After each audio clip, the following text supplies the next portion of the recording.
forward Dana Williams continues to prey on opponents.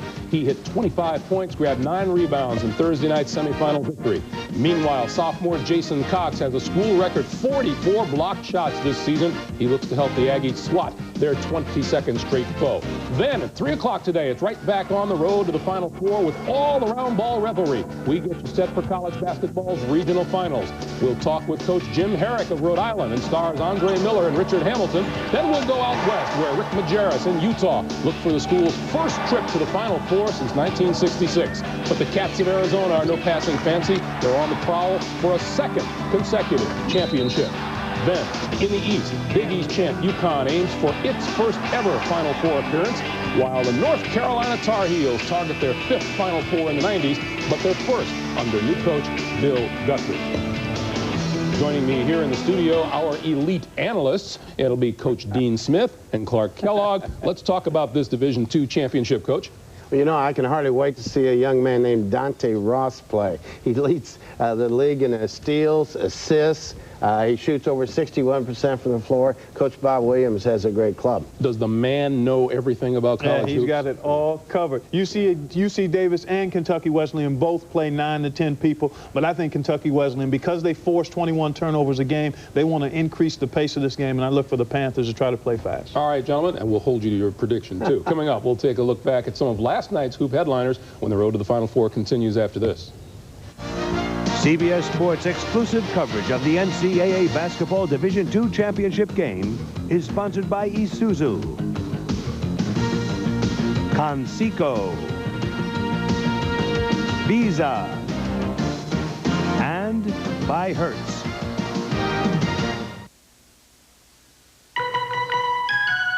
What goes downstairs alone or in pairs and even goes off-road? A thing, a marvelous thing. Everyone knows it's amigo. Amigo, amigo, for sun and love and joy. Amigo, amigo, it's fun for a girl and a boy.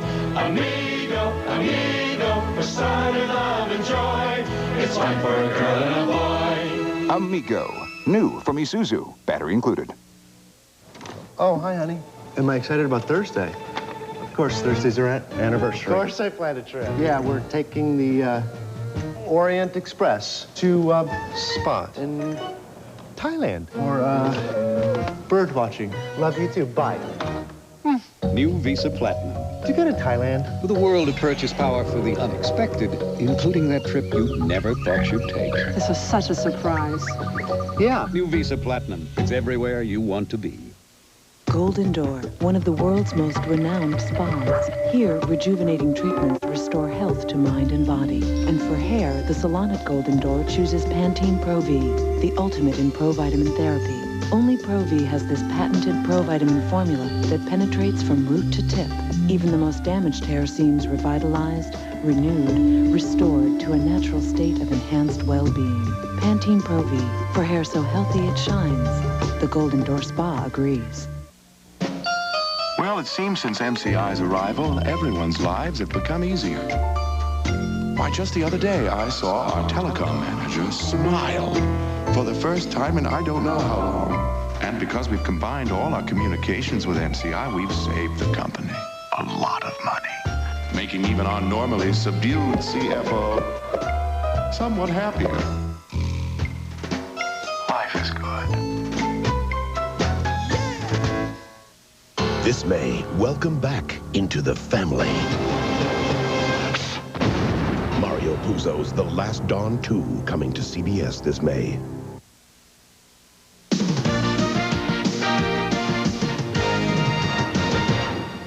Welcome back to the road to the Final Four, everyone. Let's get you caught up on the highlights from last night, and we'll begin in the South, where Syracuse met Duke. Mike Krzyzewski trying to point his Blue Devils to victory, but he saw Syracuse come back from a halftime deficit. Down by 10 at the time on the strength of this alley-oop. Jason Hart finds Todd Bergen, and the Orangemen got back in it.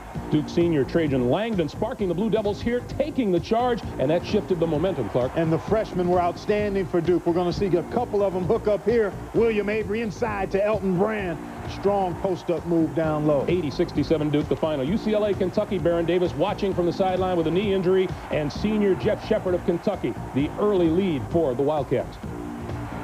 Then Nazir Muhammad rejection. He did it at both ends. 6 block shots for the big fella. And 15 points and 7 rebounds in all. Kentucky guard Allen Edwards adds to the lead. Nice reverse jam to help seal the victory, 94-68 the final. We move to the Midwest now. Stanford against Purdue. The coaches looking on, and at the helm, Mike Montgomery of the Cardinal, Gene Cady of the Boilermakers. Speaking of the Boilermakers, they got off to a quick start here in transition. Gary McQuay with the easy throwdown.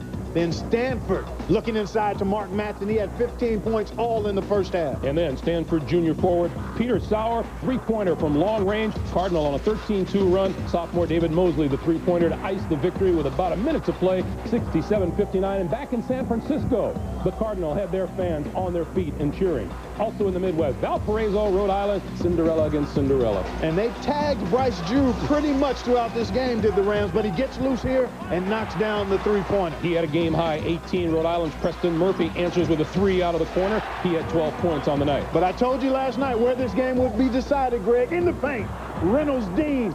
Go get that board, young fella, and finish it off with the foul. 16 points, 11 rebounds, 3 blocks for him. Valparaiso senior Bryce Drew looking to continue with the heroics. The three-pointer wasn't enough. Good friends before and after the game, Jim Herrick and Homer Drew. And after the game, Valparaiso's Bill Jenkins. There's sadness that this great ride that we've all been on has come to an end. Yet there's satisfaction and happiness because we know what we have done will stay in the minds of everyone forever, hopefully. Valparaiso proves that it's not as much about who wins this tournament as it is who gets a chance to win in this tournament. What surprised you about last night's action, Coach? You know, amazing thing, there wasn't a surprise. We've had it in every other session, but really, if Purdue and Stanford played a game in January or February, either team could win, but there wasn't really a true surprise. Clark. I was a little surprised, Greg, by how easily Stanford handled Purdue. I thought they really bullied the Boilermakers inside. And that's not to take anything away from Stanford, but I just thought Purdue would offer more resistance. And looking ahead now, Rhode Island is going to need the same type of inside play from Luther Clay and Antonio Reynolds-Dean that they've gotten in their prior games. This will be their toughest challenge to date, dealing with that strong Stanford front line. All right, guys, but before we get that far ahead, coming right up, it's the NCAA Division II National Championship game between Kentucky Wesleyan and UC Davis. We will send you out to Ted Robinson and Dan Bonner in Louisville after this message. And a word from your local station. Enjoy the game, everyone. Introducing the Sicilian pizza from Pizza Hut. This ain't no ordinary pizza. It's the most intense tasting pizza we've ever made. This ain't pin the tail on the donkey. This is hammer the tail on the donkey with a baseball bat. This is opening a gift from the Pyrotechnic Society. This is oregano, basil, and garlic rolled into a perfectly innocent looking crust and exploding in your face. This is the energized, kick in the teeth mother of all pizzas. The new Sicilian pizza from Pizza Hut for only $8.99. Can you handle it? On April 3rd, a code will be broken. Impossible. A child will be threatened. There must be nothing that connects the boy to this office. And one man must stand alone. A 9-year-old cracked the government's super code? Against the power that is meant to protect us all. This is national security. Stand down! From the producer of Apollo 13 and Ransom. Get down!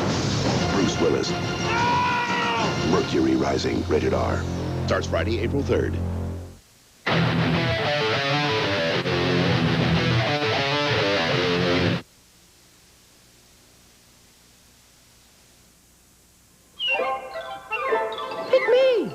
Okay, little buddy, we're going to use you on Round Table's new roast and toast and garlic pizza. What are we doing here? Hey, Gary, what's that over there? Where? Wow, that stings. Now I'm going to roast you to mellow out your flavor. Okay. Ow. Try the new roast and toast and garlic pizza from Round Table. It's covered in mellow roasted garlic, and right now you can get a large for just $14.99. Bye, everybody. The mall is just too small to hold them all. Public demand has been so great, we've had to open this second location, the Roseville Toyota Certified Center. Hundreds of impeccably maintained Toyota vehicles, all with 6-year or 100,000-mile warranties. They qualify for new car financing, and you buy with peace of mind. The world's first exclusive Toyota Certified Center, the Roseville Toyota Certified Center on the corner of Douglas and Sunrise in Roseville. NYPD Blue, tonight after KOBR 13 News. A dream that is born on playgrounds and schoolyards all across the country. A dream that every child who bounces a ball envisions will one day come true. Kentucky Wesleyan is a small school of 800, but a Division II power. The mighty Panthers have raised the roof before. Their 6 national titles are more than anyone.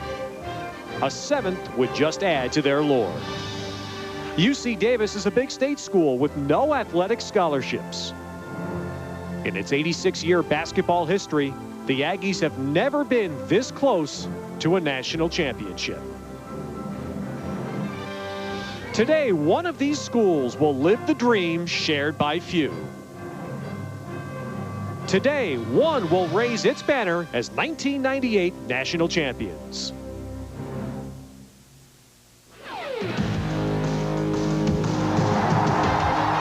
Going the distance. There's the pass to Leitner. We're going to overtime. Simon says championship. From the Commonwealth Convention Center in Louisville, Kentucky, it's the NCAA Division II championship game between Kentucky Wesleyan and UC Davis. The Elite 8, the 8 best Division II schools, arrived in Louisville Wednesday. They play down to these 2 survivors. And welcome everybody, Ted Robinson, Dan Bonner. You can tell it's a Kentucky crowd, I think. And this right here behind us is the trophy that goes to the national championship team today. The players all noticed it when they ran out of the court, Dan. And the Kentucky Wesleyan crowd is particularly used to taking these home. Ted, they've got a trophy case full of these things back in Owensboro, and you don't win championships without great players. And 2 of Division II's finest play for Kentucky Wesleyan. Dana Williams, a 6'7" forward, is a great player in transition, a slasher to the basket, a gambler on defense. And 6'8" Antonio Garcia, Division II's leading rebounder, is one of the finest passing big men you'll see at any level. Now, UC Davis has had a great year, but they admit they're an unlikely participant in this championship game. Unlikely maybe, but this is a team that comes in here on a 21-game winning streak. Dante Ross has been their leader all year, but I'll tell you what, in this Elite 8, Jason Cox, the 6'6", 200-pound postman, has really stepped up big. He combines nice moves around the basket, a clever inside, an outside touch, and if he scores big, then UC Davis really has a shot, and he scored big in the semifinals. He needs to play well today. Now let's join public address announcer Bill Comstock. Now let's meet the starting lineups for today's national championship game. For Kentucky Wesleyan, at forward, a 6'7" junior, number 31, Dana Williams. For UC Davis at forward, a 6'4" senior, number 25, Justice Durkee. For Kentucky Wesleyan at forward, a 6'5" junior, number 32, Adam Mattingly. For UC Davis at forward, a 6'4" senior, number 55, Chris Vlasic.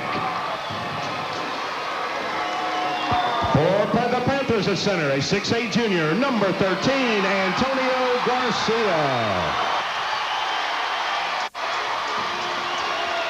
For the Aggies at center, a 6'6" sophomore, number 50, Jason Cox. For Kentucky Wesleyan at guard, a 6' junior, number 20, Patrick Critchlow. For UC Davis at guard, a 6'2" junior, number 11, J.C. Timmons. For Kentucky Wesleyan at guard, a 6'4" senior, number 34, Lorenzo Connor. And for UC Davis at guard, a 5'9" junior, number 32, Dante Ross. The head coach of Kentucky Wesleyan is Ray Harper. The head coach of UC Davis is Bob Williams.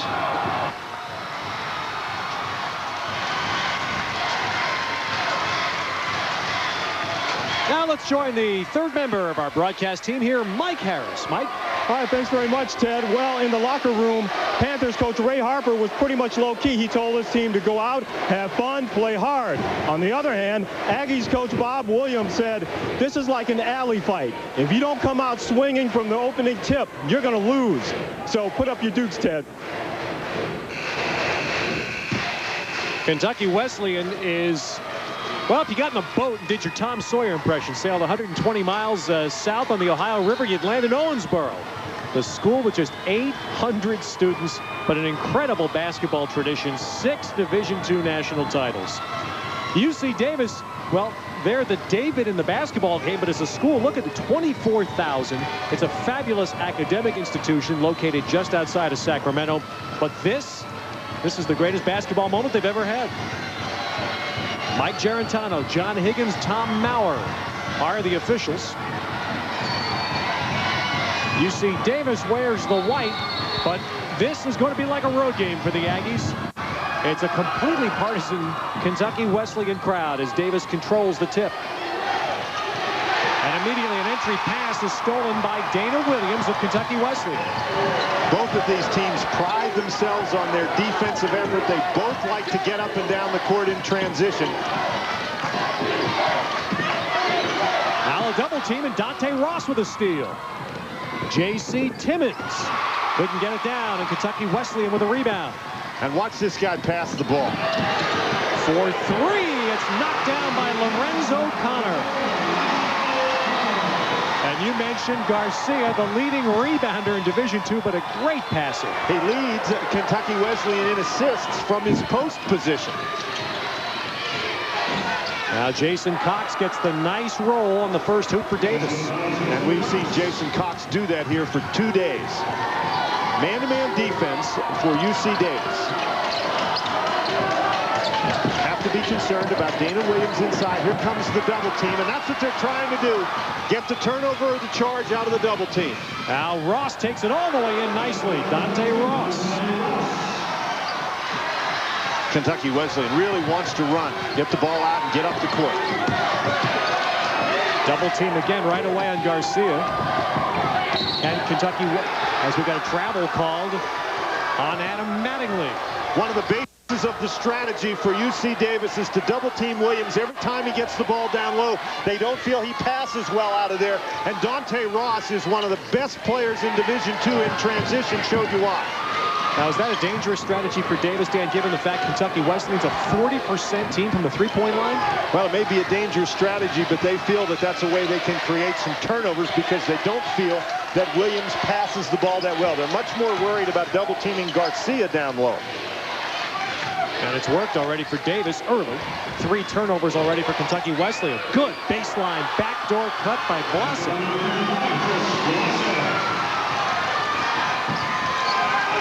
So Davis up early, and this is something clearly they wanted to avoid, was the early steamroll. Williams hit the side of the backboard. You see how he tried to get rid of that ball before the double team came. And on the run, the finish by Jason Cox, and a good start for UC Davis. An 8-point run for the Aggies. Connor.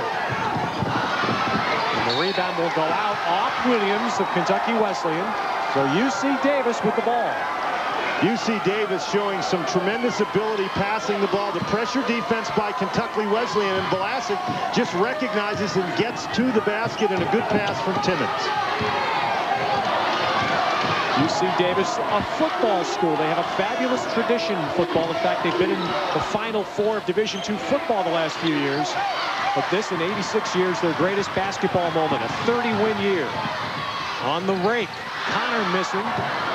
Garcia with a rebound and a foul. Ted, that man is the best rebounder in Division II. Led all Division II players in rebounding, but his best asset may be his ability to pass the ball. An excellent pass in transition to Connor, but you notice nobody blocks Garcia out. And I tell you what, if you're going to find somebody and block him out, you ought to consider doing it to the leading rebounder in the country. Nice job.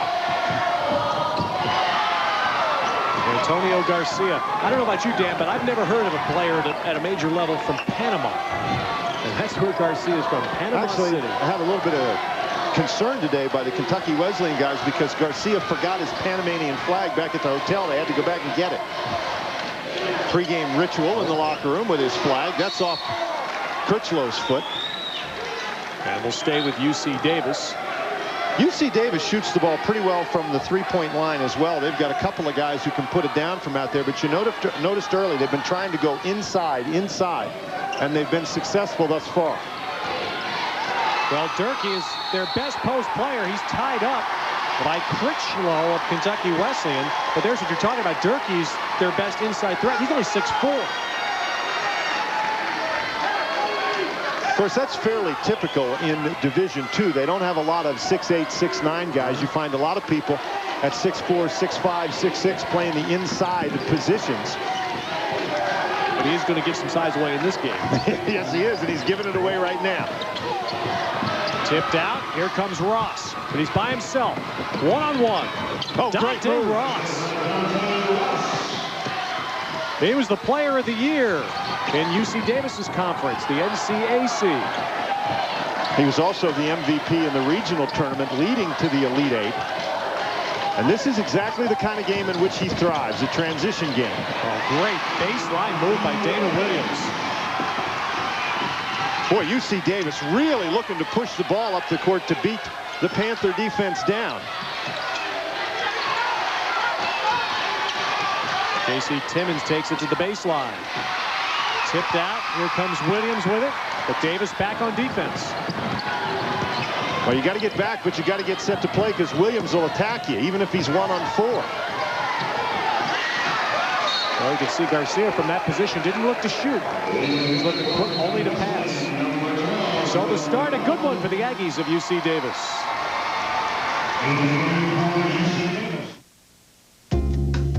You mean Hertz gave us this great weekly rate just by booking early? Exactly. Special low rates for booking in advance. Huh. And we still get computerized driving directions, emergency roadside assistance, and great Hertz service. Exactly. It's Hertz. Wow. I guess it pays to plan ahead. Exactly. Sweetie, you think it's too early to give you my Christmas list?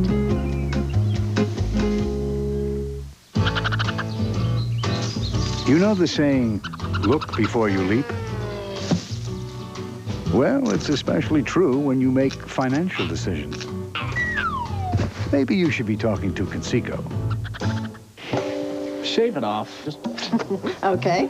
It's just this dandruff. Well, we can take care of that. Head and Shoulders? Unlike regular shampoos, Head and Shoulders helps prevent flakes before they start. Glad I didn't do something stupid like shave my head. Head and Shoulders. We dream them, we draw them. We drive them in circles. We are car people. We are bodybuilders, lifeguards, track stars, and matchmakers, all working to reach the same goal. Our passion is building automobiles. Our challenge is making cars and trucks people count on. We are the men and women of General Motors. We are car people. General Motors. People in motion. I'll tell you, I love the way this looks and feels. It's just like an expensive carpet. It's beautiful. This is it. This is my baby, my secret. It's a no-brainer. I mow it, I water it, and throw down Scott's Turf Builder. Keeps it nice and green and nice and plush all summer long. I want my house to look great, and the lawn plays a key part of it. My wife's in charge of the gardens, and she puts responsibility of the lawns on me. It's not competitive, but I can't screw up. I recommend Scott to my neighbors all the time. These are some of the thousands of children abducted from their families and turned into vicious killers in the name of the Lord. Thou shalt kill. Sunday on 60 Minutes. The 1967 Division II championship game was dominated by one player. A lanky guard named Earl Monroe from Winston-Salem scored 40 points, still a record for the Division II championship game, and yes, ended it with a demonstration of the Pearl. Earl Monroe leading Winston-Salem to its only national title. Just looking at that tape, can't believe it was 31 years ago. Well, we won't admit that. What memories. Here it's the 1998 Division II championship game. Kentucky Wesleyan with the ball. Connor wide open. And And the rebound brought down by Jonathan Surface off the bench for UC Davis. Each of these teams plays, they go about 10 deep in terms of the number of people that they play, and so I don't think fatigue is going to be a factor in this game. And there, Connor picks up the foul against Durkee. Each team trying to attack defensively. That's Ray Harper, the Kentucky Wesleyan coach. When the ball goes in the post, each team doubling down. And I think that before the game is over, the three-point shooters are going to have to figure into this one. This is Justice Durkee, a senior from San Francisco. He's used to playing against much bigger people, and he gets ready, they say, for the games by sleeping. If he's not on the basketball court, he's asleep. And he knocks down 1 of 2. Well, when you're 6'4" and you play the post, you better be used to playing against bigger people. I would guess you do that a lot. And again, the double down on Dana Williams. He does find Critchlow. And that's an excellent move by Critchlow. Kentucky Wesleyan can't stand around while Williams is in trouble. They've got to go to places where he can pass them the ball, and Critchlow did it that time. From the outside, a miss by Surface, and there's Garcia, who had 21 rebounds in the semifinal win over Virginia Union. But Kentucky Wesleyan now commits its 4th turnover. Bob Williams having a discussion over there with one of the officials, the head coach of UC Davis. Well, here comes a weapon. Gino Bartolone. He's a freshman from Cleveland, Ohio. And Ray Harper told us best pure shooter we have. And Bartolone, a very effective three-point shooter all year long, has not shot the ball well in this Elite 8 tournament. UC Davis hoping he stays cold. Durkee throws that one away. Kentucky Wesleyan's man-to-man defense designed, again, to be on the attack. Each team really is aggressive defensively, and they want to utilize that strategy today.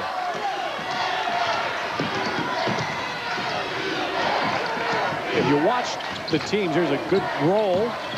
Down to Dana Williams, and Garcia with a nice assist. That's a great pass by Critchlow to start that whole thing. You get the ball to Garcia, and good things happen for the Panthers of Kentucky Wesleyan. But Davis knew they were in for a tough battle against the good athleticism. There's a travel and size of Kentucky Wesleyan. Bob Williams, their coach, said we must be aggressive. We have to come out and not be fearful of these people and go right at them, and his team has here in the early going. Each team with 4 turnovers. One thing that's interesting, Kentucky Wesleyan, the team that scores more points, but so far UC Davis has played much better when they've been able to make it a transition game. They have struggled in the half-court offense against the Panthers, so UC Davis would really like to get the transition game geared up again. Can they beat him at that game over the long haul? They think they can, and obviously they've shown here early that they've got the potential. There's Critchlow with a 3. Patrick Critchlow. He's the team captain. So now it's a 7-point run for Kentucky Wesleyan, ended by Dante Ross. Ross is a 60% shooter. A lot of his points in transition, but he can also rise up and shoot the ball. Garcia bowling his way down to the baseline and throws it out, tipped out by Davis. Garcia 6'9", actually listed at 6'8", about 250 plus pounds. Giving proof that you don't have to be in the weight room to rebound.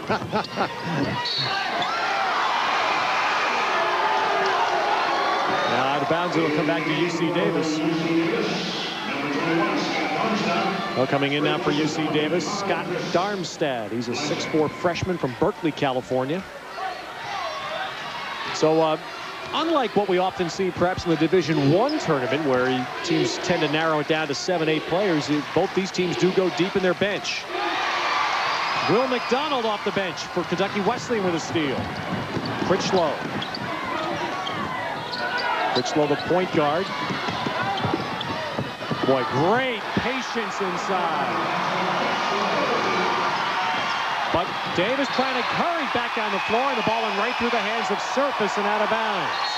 We talked a lot about Williams and Garcia on the inside, but here's Critchlow at 6 feet tall, getting it down in there. Great pump fake. You know, he got 4 guys off their feet before he shot the ball. That's just an outstanding play by the point guard. So this run for Kentucky Wesleyan has brought them from behind into a 3-point lead. And now Garcia is fouled down low. And that's Jason Cox picking up the foul. Garcia, you mentioned, 252 pounds. Cox only 200 pounds. Garcia doing a nice job pushing Cox down under the basket to get great position. And Jason Cox, number 50 on your screen right there. Very important weapon offensively. They can't afford to have him in foul trouble. Many of Kentucky Wesleyan's offensive sets start with Garcia out there where he is now by the 3-point line. There's a steal by Cox. Well, didn't get rid of that ball, and he's called for traveling. 7th Davis turnover. Now, Davis started the game playing in transition. They scored their first 8 baskets in transition, but lately they haven't been very effective in transition. That time, the wrong guy handling the ball. Anwar Stewart Perry, a freshman guard in for Kentucky Wesleyan. Now Williams. That's not his game. Only shoots 22% from 3-point range. Man-to-man defense. Trayvon Dugar, beautiful move with the left hand. Bob Williams told us yesterday that he thought Dugar was going to play a lot in this game because of his quickness. Dana Williams fouled in the paint before the shot. Now, Ted, I'll tell you what, it doesn't matter which team you're on, but when you run down the court to get ready to play defense, you better be ready to play because the offenses are on you very shortly.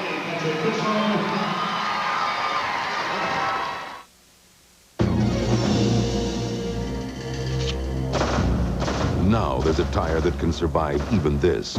The Goodyear Eagle F1 Run Flat. Even with no air pressure, Goodyear Run Flat technology lets you drive up to 50 miles at 55 miles per hour to safety, so you won't get stuck with a flat.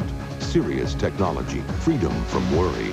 Eagle F1 Run Flat. Serious freedom. Only from Goodyear. Goodyear, Goodyear.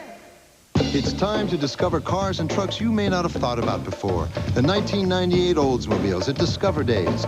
Test drive the Intrigue, the sports sedan Car and Driver magazine chose over Camry and Taurus. Experience this blend of sophistication and sportiness yourself with a limited time offer of 1.9 financing. There's never been a better time to come in for a test drive. Discover Days with incredible 1.9 financing on all Oldsmobiles. At your local Oldsmobile dealer now.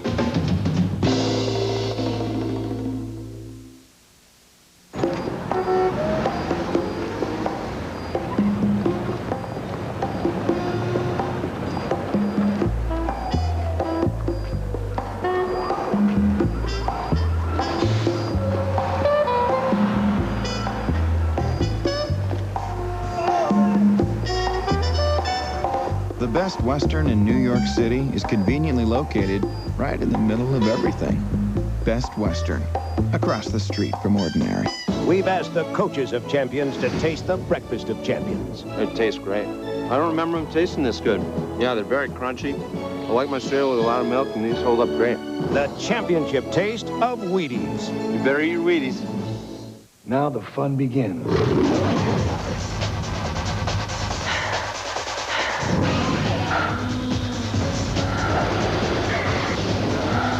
Species 2, rated R. Starts Friday, April 10th.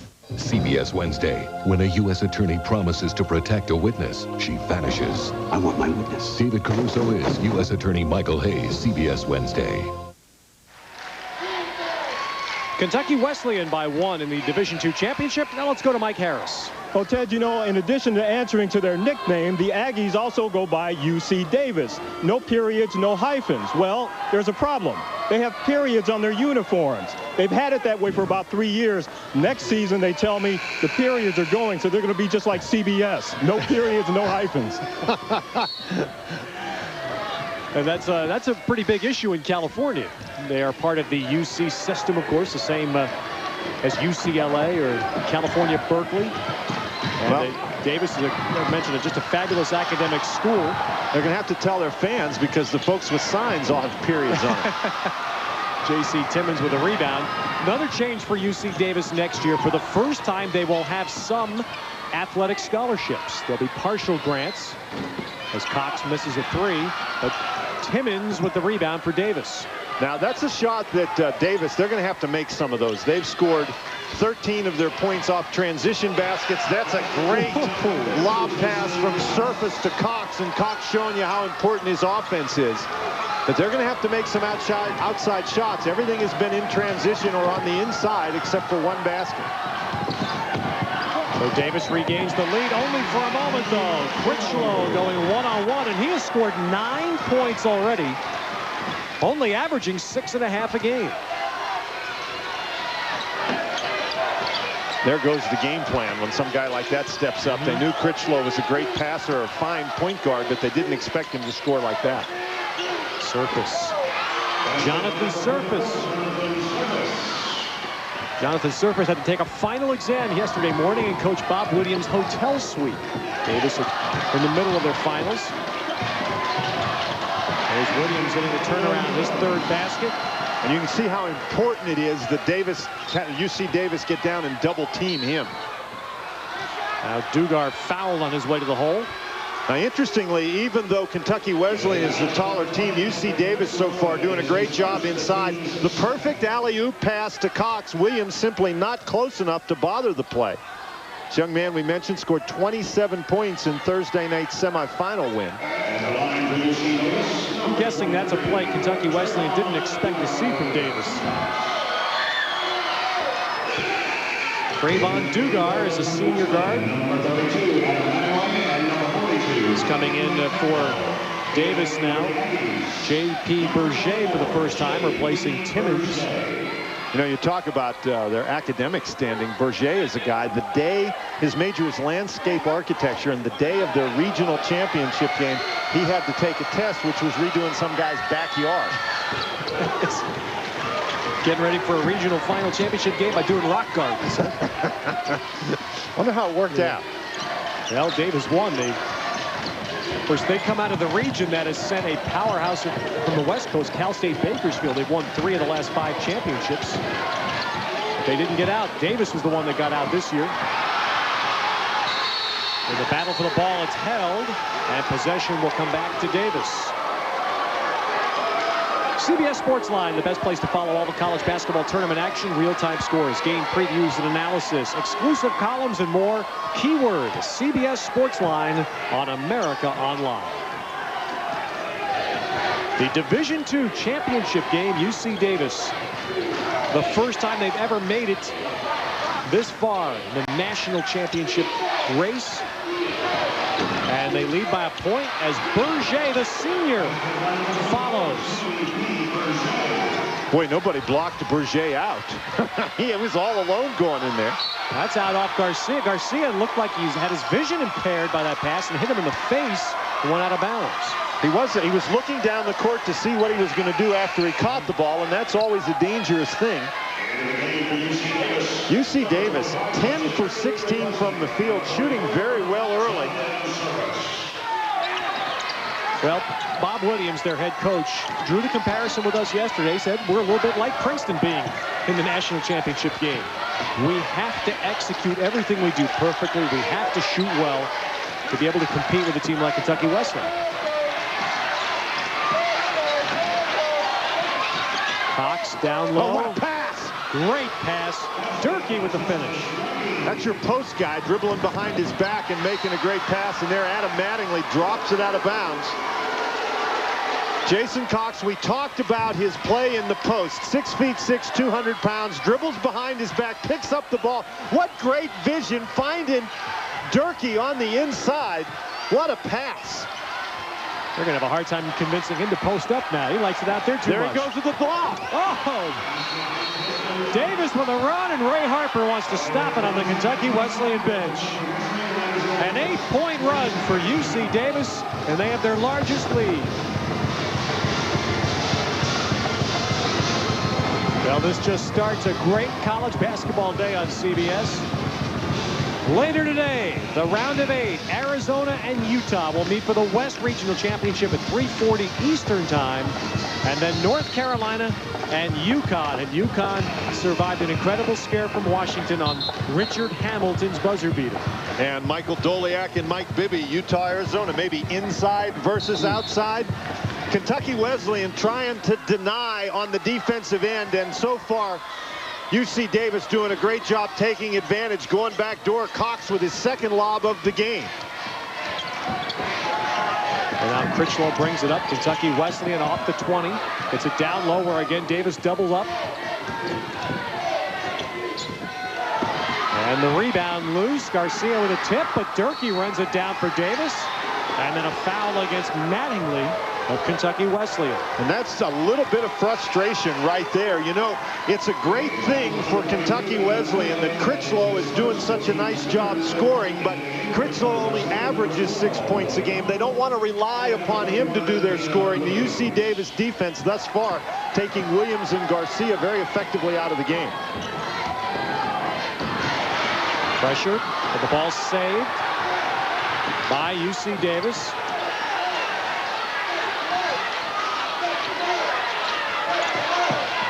There's about 2,500 Kentucky Wesleyan fans, which is probably 90% of the crowd here in Louisville today. So this feels, got to feel like a road game for Davis. Shot clock running out. Garcia with a rebound.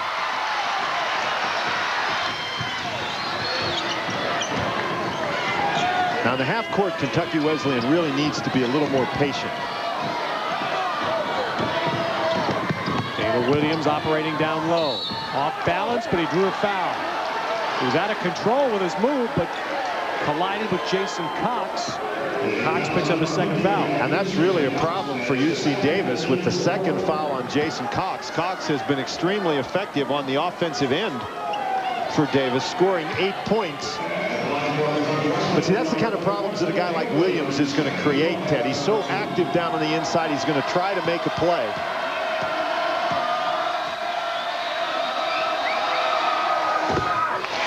Seventh point for Dana Williams. See what he's done thus far in the Elite Eight in the 2 games. 27 points, 9 rebounds. Dana Williams is nearly 25 years of age, and a great story. He only played ball his senior year of high school in New Orleans. Never went to college. Was playing in the playgrounds. Really called himself a street kid. Had 2 children and a wife to support. Decided to try college later in life. And from junior college, he's gone to Kentucky Wesleyan, and not only has been a great basketball player, but has a great chance to get a degree this summer.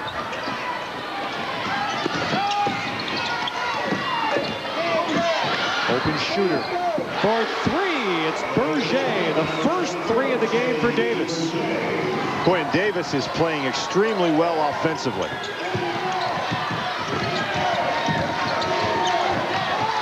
Williams trying to penetrate the defense. And Garcia with the finish. That's a nice job by Garcia finding an open spot, Ted. Quick shot doesn't go, but Surface steals the rebound. Again, they set up Berger. And Dana Williams clears it for Kentucky Wesleyan.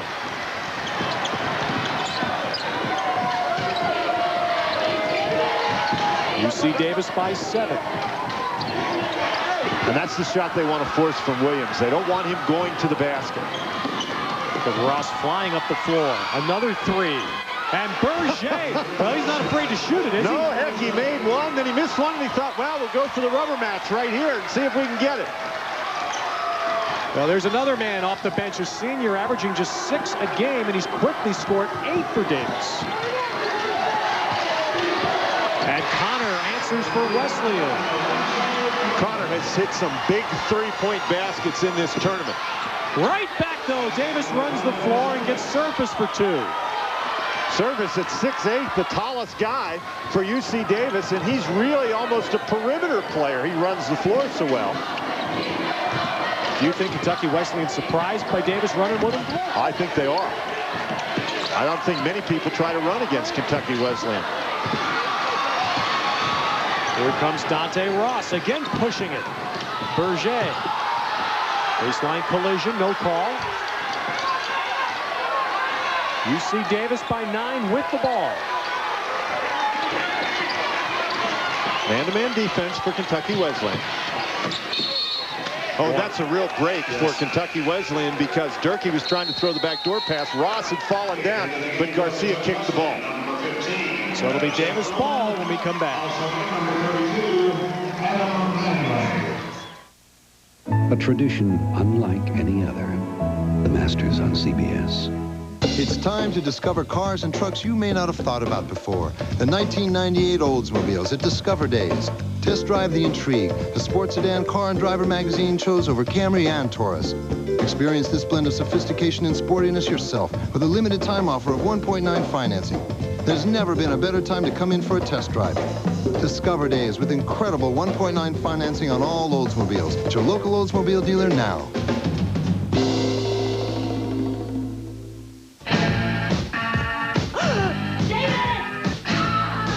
The reason we're here as man and woman is to love each other, take care of each other. When love walks in the room, everybody stand up. Dockers khakis, one leg at a time. Kids, why is Dad so happy we rented with Hertz? Hertz 24-hour emergency roadside assistance? No, not exactly. Hertz computerized driving directions? Nope, not exactly. Then why exactly? Listen. Now rent any compact through full-size car from Hertz for the special weekend day rate of $29. That's $29 even for a sporty Ford Mustang Coupe. That's why Dad's so happy. Sometimes when you think you're on the right path, it turns out to be just the opposite one. Financial decisions can be like that. Maybe you should be talking to Conseco. I like being in control. With this Dinerex, I control the cause of my dandruff every day. Dinerex Advanced Formulas medicine doesn't just treat the symptoms. It controls a leading cause of dandruff called P.O. Valley. Now that's serious control. Dinerex Advanced Formula.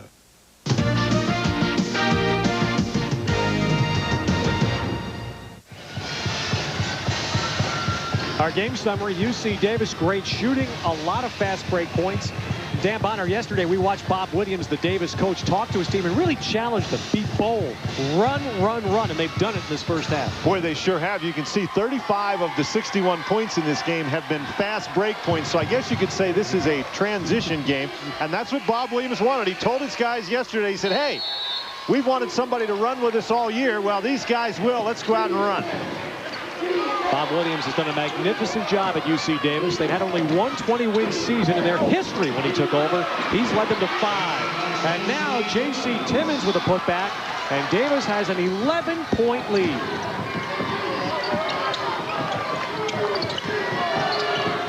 Davis has really been attacking on the offensive end, and Kentucky Wesleyan just can't get their defense set sufficiently to challenge it. Garcia hits a good cutter there. That was a nice play. Offensive foul. But it's an offensive foul on McDonald.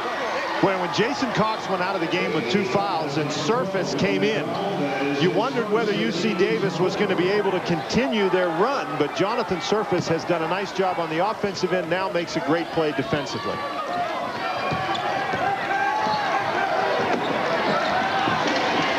UC Davis really giving Kentucky Wesleyan something to be worried about in this first half, and this huge contingent of loud Kentucky Wesleyan fans. Well, they're not as loud as they were. Garcia with a rebound. Ray Harper telling his kids to push it, get up the court. And taking it in and drawing the foul is Adam Mattingly. And one of the things that you can accomplish when you push the ball up the court, Ted, is you get down the court before the defense gets set. Mattingly right now has open position. Nobody's able to get over to help because they get down the court so quickly. And that's the kind of thing you can do. He didn't make the basket, but he drew the foul. You don't necessarily have to get a layup in the transition game. The idea in transition is to get down to the offensive end before the other team can set its defense, and you get open opportunities. And Mattingly is now converting for Kentucky Wesleyan. Meanwhile, Davis now has to protect two big men as Rick Gonzalez in for the first time. Both Jason Cox and Jonathan Surface are sitting with 2 fouls. Rebound belongs to Davis. Gonzalez, an outstanding three-point shooter. Davis plays a lot of guys, and generally when they come off the bench, they contribute. Oh, look at the great penetration by Ross. And then he kept the rebound alive, but finally Garcia gets his big mitts on it. And Garcia gets around it. He's not going to give it up.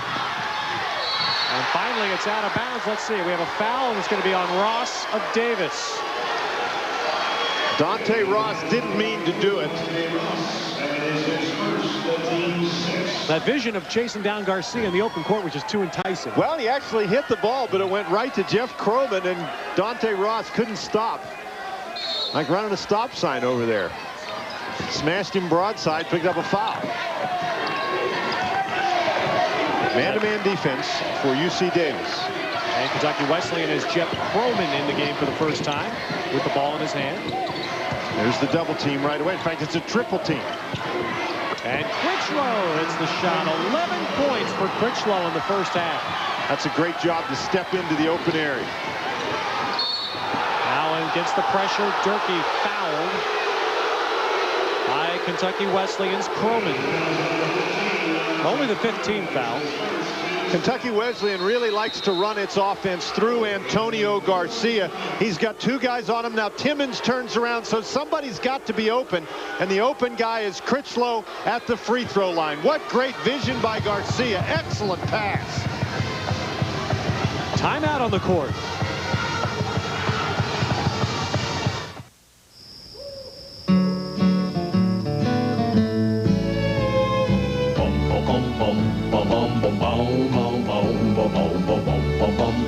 Oh, give me land, lots of land under starry skies above. Don't fence me in. I want to ride to the ridge where the west commences. Gaze at the moon till I lose my senses. Don't fence me in. We've got TP on the wingtips. Only Nextel digital cellular phones have Direct Connect. Static cling coming at you 12 o'clock. A 2-way radio feature for instant contact. Code red, there's snow on the mountains. Good luck, sir. Good luck, sir. Good luck, sir. So you can solve problems with the push of a button. Gentlemen, glad to meet you. At least the ones you're aware of. Nextel. You've never used a phone like this before. And now save $50 on the i600 until March 31st. Call 1-800-NEXTEL-9 today. When you think about it, their future and yours is just around the corner. How smooth will your journey be? Perhaps some long-term discipline from Kemper can point the way. Like our small cap equity fund, where $10,000 in 1969 would have grown to $319,000 last December. Pretty good sign of performance.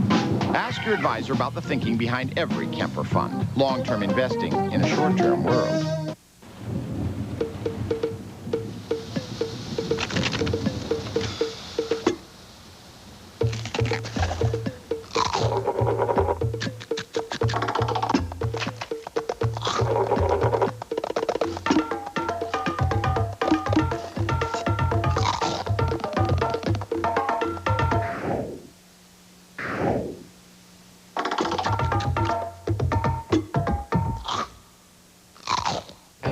A drug lord's wife wants out.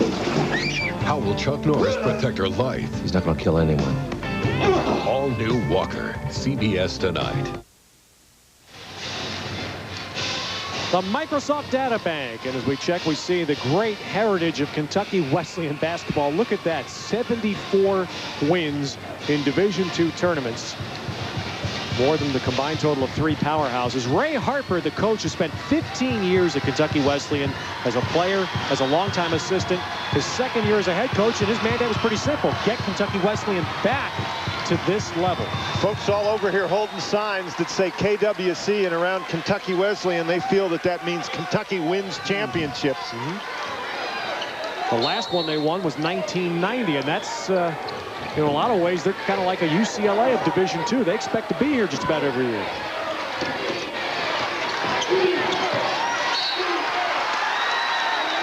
Well, coming up, Pennzoil at the half. Greg Gumbel, Clark Kellogg, Dean Smith will update you on all the tournament news, previewing today's regional finals, all coming up on Pennzoil at the half. Davis by 8. Durkee with a miss. Rebound. Will McDonald for Kentucky Wesleyan. You know, and interestingly, Kentucky Wesleyan is a great rebounding team, but they've been out-rebounded in this game. And now the loose ball is going to be out of bounds to UC Davis, and that is a remarkable feat that Davis, and they were out-rebounding him by 7. At 17-10, Bob Williams' squad up on top in the rebounding margin right now, and Kentucky Wesleyan, they out-rebound their opponents by an average of 10 per game. And again, Garcia, their big center, the leading rebounder in the country in Division II, averages almost 14 again. And look at him flashing for the steal. Garcia! You look at him and you not think he's capable of a play like that. Boy, that gets this crowd going. Kentucky Wesleyan has played 2 very, very competitive games in this tournament. They've been down in each of the games, and they've been able to make a run and come back. J.C. Timmons, the floater that goes for Davis. And it's amazing the contributions that UC Davis is getting. 9 different guys have scored for UC Davis in the first half. Now UC Davis shows a 2-3 zone. Garcia inside. Well, that might allow him to really get something done. Weren't able to double team. You've got to make the commitment if you're going to try to double team him down low to do it, whether you're playing man-to-man or zone. Timmons to the hole again. Now Durkee has it knocked out of bounds. And all of this for Kentucky Wesleyan has happened while Dana Williams is out. Dana Williams is sitting down. He's been out for a few minutes now. Lorenzo Connor comes back in for the Panthers. Right at the moment, Kentucky Wesleyan's Ray Harper is just trying to find a combination that's going to work. And Dana Williams was really frustrated, I think, by the double teaming that he was experiencing. So if Williams not in the game, who are you going to double team? And that sort of disrupts the defense a little. A drive by Blossick. And the rebound, Mattingly of Kentucky Wesleyan. While Davis has been sitting, Jason Cox, high-scoring forward. He's been out for about 5 minutes now. The 3. And Gonzalez can't control it. Out of bounds to Kentucky Wesleyan. Not only has Cox had to sit down, but Jonathan Surface, 6'8", has also had to sit down with a couple of fouls. So UC Davis forced to go very deep on his bench. McDonald can't get the bank. Rebound is volleyball in the air, and finally corralled by Chris Blassick for UC Davis. Here's Ross. Doesn't get the roll, and Garcia with another rebound. Boy, he ran the court really well to get that one, and now he runs the other way looking for the pass inside. Guy runs the court like that, you got to give him the ball. Mattingly back up and in. So Kentucky Wesleyan was down 11. Now they've crept back within 4. And they stop a fast break attempt there by Davis.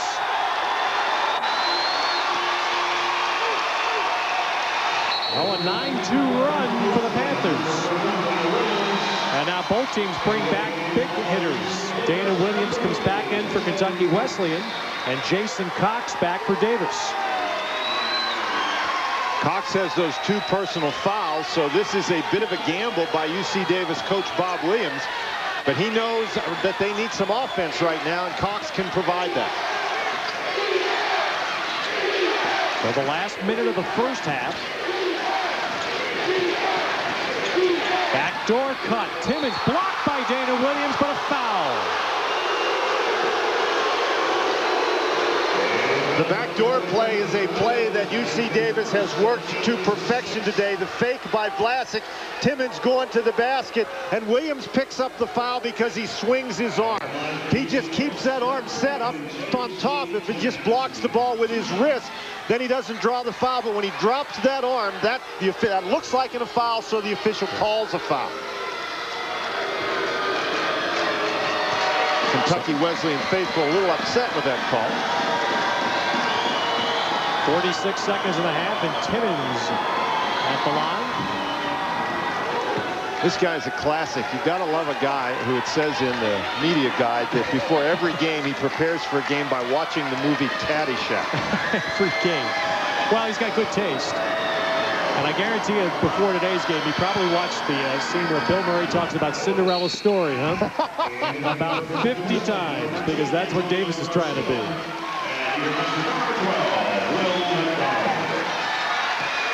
Garcia back in for Kentucky Wesleyan. So Davis leading by 6. And you know Bob Williams wanted to be sure his team got up the court with the lead. They're holding it for most of this half. The 3 missing. Dana Williams trying to save it. Can't. Out of bounds to Davis. And now they can hold for the last shot with a 6-point lead. A little bit of frustration for Dana Williams. Comes in here averaging almost 18 points a game. But they have done a nice job creating difficulties for him. He has 7 points in the first half.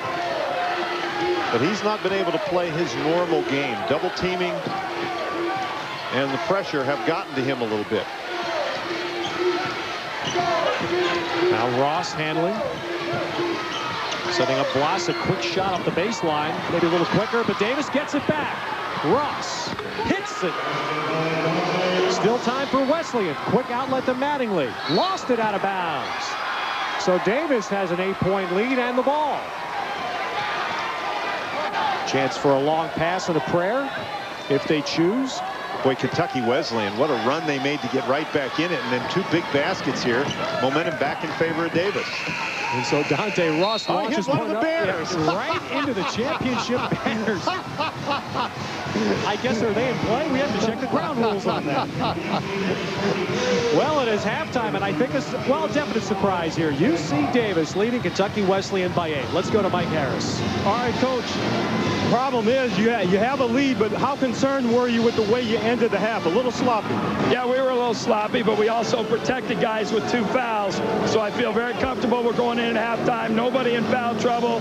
And we didn't really shoot the ball all that great, to be honest with you. And we got rid of our jitters, I think. So I'm very happy to be up 8. I think we look good for the second half, and we'll be excited about playing them. All right, Coach. Good luck. Second half. Ted, Dan, back to you. All right, Mike, well, it has to be an excited Bob Williams. CBS Sports exclusive coverage of the men's NCAA Division II basketball championship continues after this message and a word from your local station. CBS Sports exclusive coverage of the NCAA basketball Division II championship game is sponsored by Mercedes, Nextel, Kemper Funds, and by Head and Shoulders. I have a lot of fun playing characters that are impulsive and dramatic, because the real me is pretty basic. I'm even a little practical. Like a while back, I noticed I had some flakes. So naturally, I started using Head and Shoulders. Of course, it helps keep the flakes away. And if it leaves my hair looking like this, why mess with a good thing? Head and Shoulders changes dandruff problems Into beautiful hair. Sunday. Ladies and gentlemen, I just won the lottery. I think I should get my boots done. Done? You had them done. The CBS Network premiere. It could happen to you. CBS Sunday. For more March Madness, catch Raymond, CBS Monday. Welcome home. It's official, the Toyota Camry is #1, and during our Drive a Winner Camry sales event, we're passing the winnings on to you. From now until March 31st, your Northern California Toyota dealer is offering unbeatable deals on every new Camry. Choose between 1.9% financing for 24 months or 3.9% for 36 months, with no payments for 90 days. There's never been a better time to drive a winner. So see your Toyota dealer before March 31st, because with Camry deals like these, you just can't lose. Pick me! Okay, little buddy, we're going to use you on Round Table's new roast and toast and garlic pizza. What are we doing here? Hey, Gary, what's that over there? Where? Wow, that stings! Now I'm going to roast you to mellow out your flavor. Okay. Ow. Try the new roast and toast and garlic pizza from Round Table. It's covered in mellow roasted garlic, and right now you can get a large for just $14.99. Bye, everybody! It's out there waiting. And in all our years of experience, we've learned one thing. You're not the only one who depends on good brakes.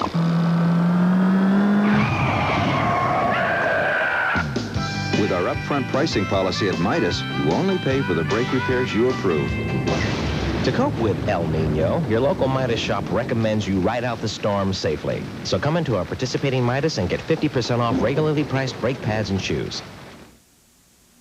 CBS Sports presents Pennzoil at the Half, sponsored by Pennzoil, specially formulated for today's stop-and-go driving. Stop, go, Pennzoil. Welcome to Pennzoil at the Half, everyone. I'm Greg Gumbel. The score in Louisville, UC Davis leading Kentucky Wesleyan by a 43-35 score. With me in our New York studio, as always, are Clark Kellogg and the coach, Dean Smith. Coach, you were talking about Dante Ross before the day began. Darn if he hasn't been a shining light. Well, I expected that. What he's done, 61% from the floor. Think of his defense, 7 steals in 1 game. Watch him here just on a routine fast break, but he makes it routine.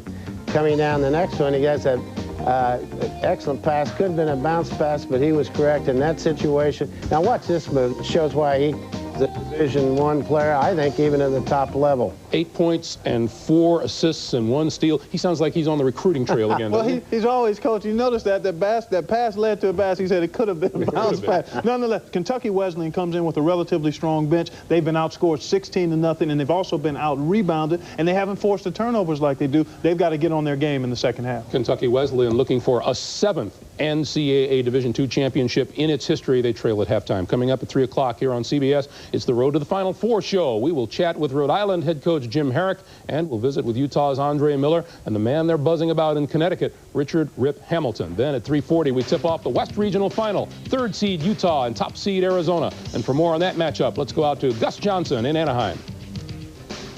The road to a repeat national championship continues for Arizona as their guard tandem of Mike Bibby and Miles Simon drive the team towards San Antonio. The next stop on the road, a matchup with Rick Majerus and his Utah Utes.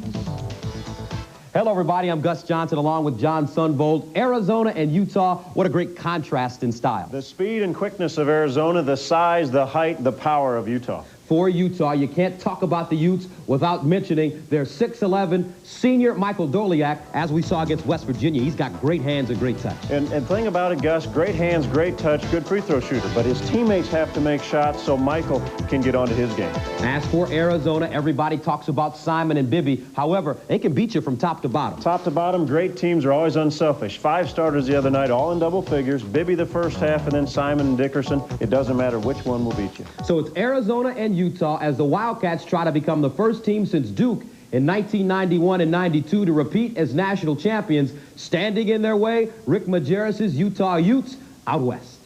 All right, guys, thank you. So Utah takes on the vaunted Arizona Wildcats. What does Rick Majerus and company have to do in this game, Coach?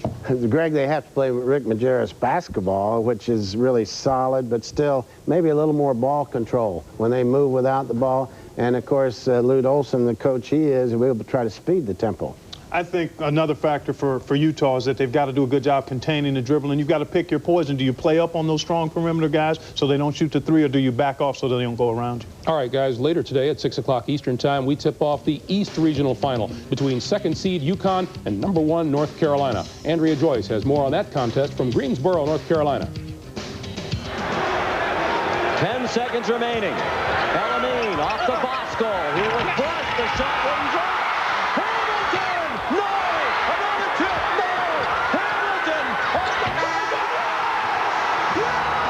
In a tournament of unbelievable finishes, UConn provided one of the most memorable Thursday night.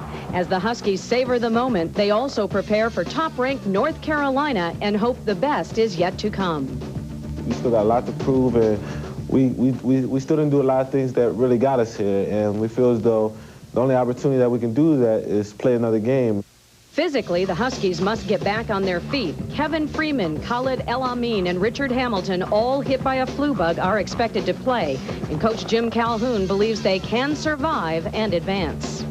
We really believe we can get to San Antonio. We understand what we have to do, and it's really, we've got to be impeccable. And being impeccable is very difficult for a group of sophomores and freshmen, and then a couple juniors. But I think we can be there. I really, truly believe that. So now Jim Calhoun and his Huskies are just one game away from their first ever Final Four. And North Carolina fears it may be facing a team on a dangerous emotional high. We're very concerned about Connecticut and the emotion of them winning a game like that. But this is for a right to go to the Final Four, so I think both teams will be ready to go. The emotional fireworks will fly when North Carolina meets UConn in Greensboro. All right, Andrea, Coach, does North Carolina concern itself about a UConn team that comes off of such an emotional victory? I think history will tell you, and the NCAA champions have all gone through one where they just feel relieved. How did we win it? We got that one, and Connecticut must feel that way today. All right, Coach. Meanwhile, CBS Sportsline is the best place to follow all the March mayhem. You'll get real-time scores and stats, game previews and in-depth analysis, exclusive columns, interviews, and more. Get in on the action at cbs.sportsline.com. Now, let's fill you in on the women's action very quickly. East Regional semifinal. North Carolina State shocks Old Dominion 55-54 is the final score there in the East. In the Midwest, Louisiana Tech and Alabama are under the 2.5-minute mark, and it's Louisiana Tech by 10, 62-52. We thank you for watching Pennzoil at the Half. Coming up, Ted Robinson and Dan Bonner will be back with the second half of the NCAA Division II championship game right after this. Enjoy the second half, everyone. Pennzoil at the Half has been sponsored by Pennzoil, specially formulated for today's stop-and-go driving. Stop, go, Pennzoil. All across America, we're there to see you through. We're more than just an oil change, a neighbor Jiffy Lube. Keep your body running good. Prevention's everything. If you don't maintain it, I'll be fixing it. Keep fit, stay healthy. If your car's running good, take it to Jiffy Lube, and they offer Pennzoil. Prevention. It's worth it. Hey, you don't want to see me. We're more than just an oil change, a neighbor Jiffy Lube. Drive in, drive out, drive on.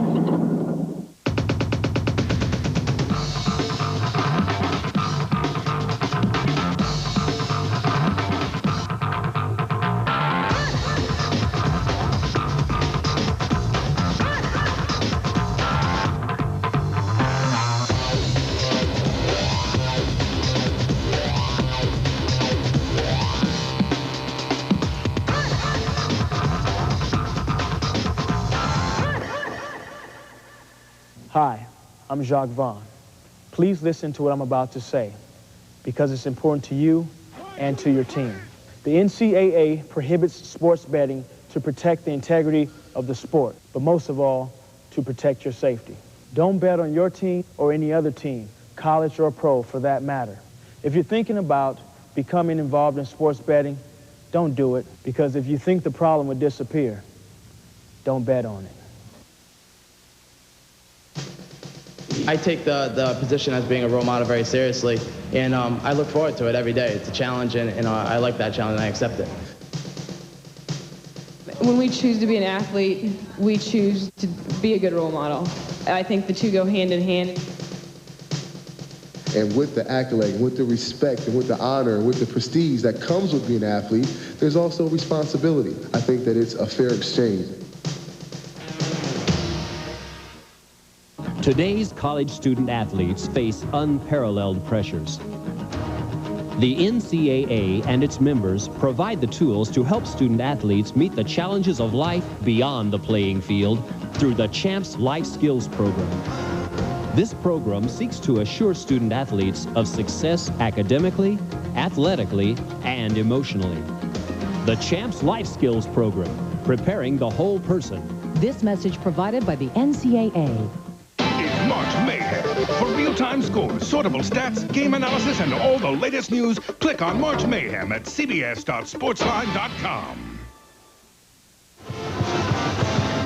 We're at halftime in Louisville. Today, every player here living out his dream, going for a championship. I think that all kids growing up dream about it every day. Every time they go out there to shoot hoops, just with the friends at the park or whatever. You have that in the back of your mind. You know what? Someday I can play for a national championship. You always think the NBA Game 7, but I guess this is the closest we're all going to get right here. And when I left New Orleans, left my playground, I told all my friends back there, this is what I was coming to do, set out to do, and and only one thing in life guaranteed, and and I kind of guaranteed him this. Growing up, you know, I was basically trying to make it to college and, you know, hopefully be able to get a degree someday. Like I said, a lot of kids that I grew up with didn't have the same opportunities and aren't as fortunate as I've been, you know, early on. So it's like a dream come true right now, just to be able to play and have my family be able to come out and support me and, you know, do something for the school that has never been done before. And we've thought about it a lot. You know, it's one of our main goals, and I don't know, just to sit there and think we have a good shot at it is just unreal. 20 minutes away from crowning a champion. CBS Sports exclusive coverage of the men's NCAA Division II basketball championship continues after this message and a word from your local station.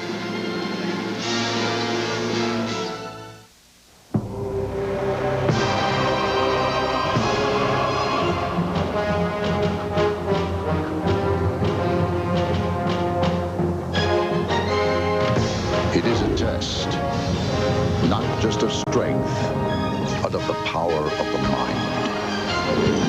And if you complete the journey, you will be changed forever. The few, the proud, the Marines. For more March Madness, catch Cosby, CBS Monday. Welcome home. It's official, the Toyota Camry is #1, and during our Drive a Winner Camry sales event, we're passing the winnings on to you. From now until March 31st, your Northern California Toyota dealer is offering unbeatable deals on every new Camry. Choose between 1.9% financing for 24 months or 3.9% for 36 months, with no payments for 90 days. There's never been a better time to drive a winner. So see your Toyota dealer before March 31st, because with Camry deals like these, you just can't lose. Walker, Texas Ranger. What the hell's going on here? In a town ruled by racists. The law's for everyone. Don't forget that. A black cop is an abomination. I should shoot you right where you stand. You really want to kill a ranger? You ain't a ranger. Can Walker save Trevette? What's the pit? It's where some of the prisoners disappeared to. Before he winds up 6 feet under. You best keep digging, boy. On the next Walker, Texas Ranger. Sunday at 5:30 on KOVR 13. So, you like meat? Yeah. I like meat and I like cheese. Meat. Watch the monitor. This is the ultimate cheeseburger from Jack in the Box. Yeah. It's a big cheeseburger for purists. Just meat and cheese. I like the meat and cheese part. Yeah. But why a bun? Bun's not meat nor cheese. Word. He's right. You lose that bun, you got something. Without the bun, your hands would be covered with meat and cheese. Duh. All right, we'll look into that. CBS Sports exclusive coverage of the NCAA Basketball Division II Championship game is sponsored by Genuine Chevrolet, Walker, Right Guard Clear Stick and Clear Gel, and by Nike. UC Davis leading by 8 at halftime in the Division II championship game. The most astonishing number has to be the rebound edge for Davis. UC Davis has done a great job on the boards. They've done a great job in transition. The fast break points, I think that's a surprise, at least to Kentucky Wesleyan fans. And in addition to that, the UC Davis bench has outscored the Kentucky Wesleyan bench 16-0. Now let's go to Mike Harris. Well, Ted, what Ray Harper told me is that his Panthers have got to play better transition defense, and obviously they're trailing and rebounding, so he wants them to rebound a lot better. Back to you, Ted. Well, that was not a good start, was it? Not if you're going to play better transition defense. UC Davis, again, now they've got 24 points off fast break opportunities, and Durkee doing a nice job at the end of that break. A 10-point lead for the Aggies of UC Davis. There's Garcia, the big rebounder, puts it back. That is now 10 points and 8 rebounds for Antonio Garcia. And then Dana Williams fouls in the front court. One of the things that Kentucky Wesleyan has not been able to do is solve this double team. There's the double team, but nobody blocks out Garcia. Garcia with excellent position. The guy from the top, Timmons, number 11 in white, just does not get down in time. And as a result, the nation's leading rebounder is loose underneath. Always a bad idea for the opposition. So it's an 8-point lead now for the Aggies. Dante Ross. And the rebound loose ball to Critchlow, who led Kentucky Wesleyan with 11 points in the first half. For three, Lorenzo Connor, and if he gets hot, as he did against Virginia Union in the second half of the semis, that can get points quickly, but here's Davis right back. And at that time, Kentucky Wesleyan just slow getting down the court. Connor hit 2 threes early in this game, and that was the last time we heard from him, so he starts out the second half the way he did the first, hitting a three-point basket. But the problem for Kentucky Wesleyan is on the defensive end right now, Ted. And every time they've done something to get the crowd going, Davis has quickly answered with a silencer. That's a travel against Dana Williams. And Williams really struggling against the defensive pressure. That time they didn't even get a full double team on him. He just saw the double team coming and moved his feet as he was trying to pass the ball outside. 12 turnovers now for Kentucky Wesleyan. Man-to-man defense.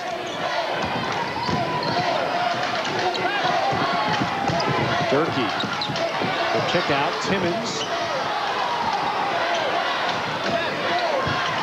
Vlasic screaming for that ball on the right side. Now it comes down to Durkee. Goes right at Garcia. And Mattingly rebounds for Kentucky Wesleyan.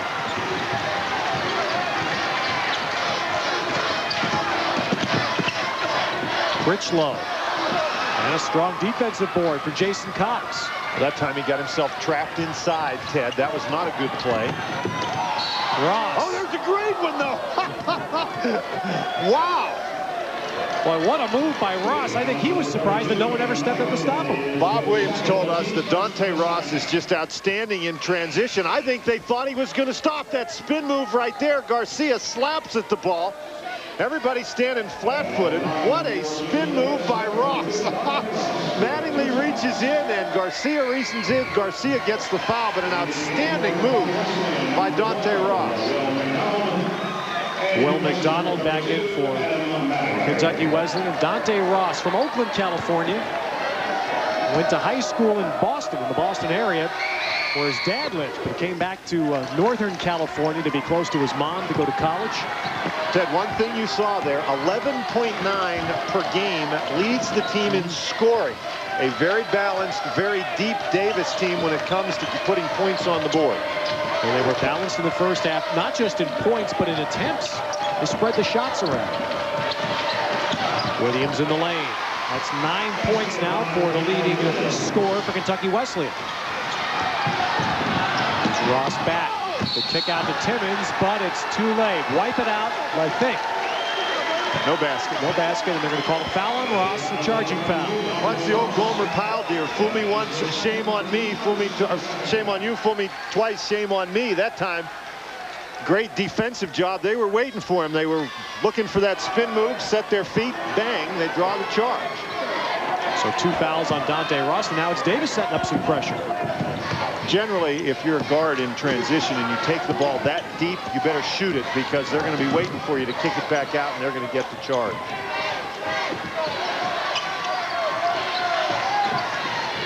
Now good position inside for Dana Williams. And Garcia's there for the finish. Second time this half, Ted. The triple team against Williams results in a basket for Garcia. Well, really, that's all Williams ought to do, right? Just throw it up to the glass. Let Garcia get it. It's been a pretty good offensive play this half, Ted. That's for sure. They're back within 4. Garcia averages 5 offensive rebounds a game, which is just staggering.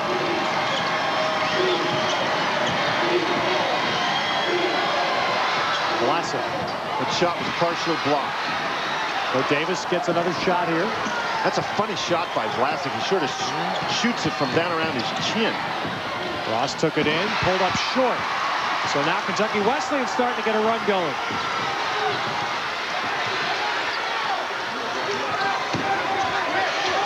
Boy, Garcia makes good decisions out there, doesn't he? The long 3 missing. It's interesting how far away he plays in offense. Keep him way up in the basket. Cox tried to bounce it down low, and it'll be called a kick. So just over 4 minutes played in the second half. UC Davis clinging to a 4-point lead. How's the car, Dale? A little tight off. inside every member of Team Monte Carlo, there's a side that's kind of wild. Get another tire.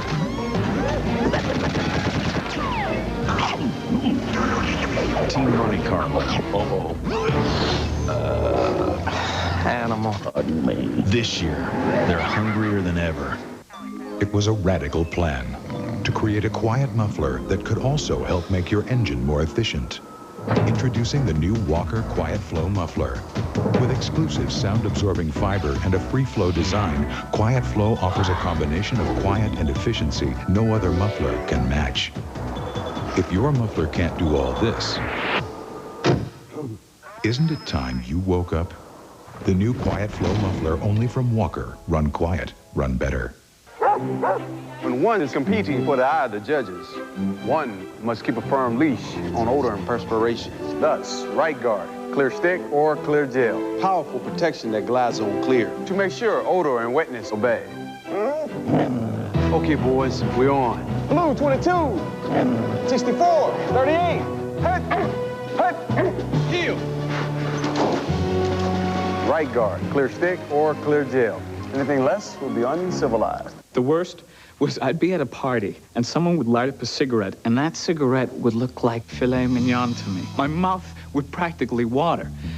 Without Nicorette gum, I could never have quit. I could chew a piece when I needed it and I would regain control and it would soothe my cravings fast. After a piece of Nicorette, a cigarette would only look like Top Round to me. And that I could resist. Nicorette gum helps you fight your cravings, your habit, your way. You can do it. Nicorette can help.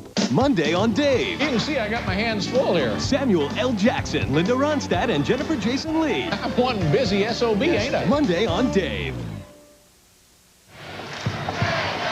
Near the end of today's championship game, we'll select a genuine Chevrolet most valuable player of the game from each team.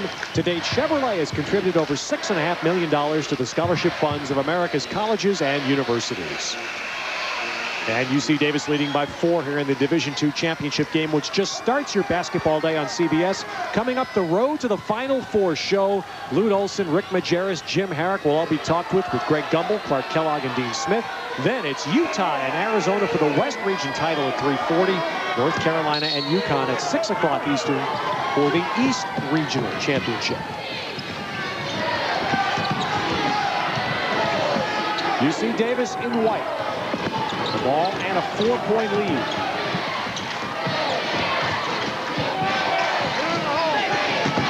And a pass tipped out of bounds. Ted, Kentucky Wesleyan has made a couple of earlier runs in this game to draw back to within 4. UC Davis has led almost all the way, but each time UC Davis has had an answer. It'll be interesting to see if they can find one here. Timmons with a miss. Rebound tip to McDonald. And now Kentucky Wesleyan can cut it down to as low as 1. They've been operating the high-low game very effectively. Williams and Garcia here early in the half. But Durkee saw that pass coming and stepped in front. Davis has cooled off in their shooting, just 2 out of 7 in the second half. Timmons answers that. 8 points for J.C. Timmons. It's the UC Davis team that had been good the last few years, but hadn't gotten over the hump, which in the west of Division II was beating Cal State Bakersfield. A miss, rebounded by Durkee. And when they did that in December, that's when they said they finally believed they could be this good. That was a great rebound by Durkee. Tremendous block out, and then he brings the ball up the court himself.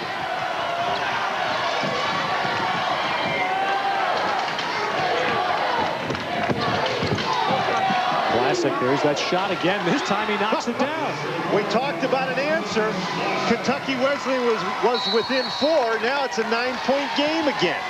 And Ray Harper on the Kentucky Wesleyan bench takes a 20. 5 quick big points for Davis. Well, tomorrow on CBS, 2 more region championship games. First one at 2:40 Eastern. Stanford and Rhode Island, they played a 1-point game back in the holidays out in the Bay Area. And then Duke and Kentucky at 5 o'clock Eastern a game that has received just a tad bit of attention here in Louisville. Everybody's excited about it. They're talking about the 1992 rematch, and Nazir Muhammad and Elton Brand going against one another. That'll certainly be something interesting to watch in the South Regional. And the Stanford, Rhode Island game, of course, pits longtime coaching rivals. Mike Montgomery and Jim Herrick went against each other for about 9 years in the Pac-10. Now Kentucky Wesleyan's got to start their comeback again. They crawl back to within 3 or 4, but then they can't get to the point where they tie the game or go ahead. And they go to Dana Williams off the baseline, gets the nice kick. Boy, and that's a tough shot. Tremendous shot by Dana Williams. Now Dante Ross getting a rest for Davis. Trayvon Dugar in the game. Down low, muscle move by Justice Durkee, and he'll end up at the line.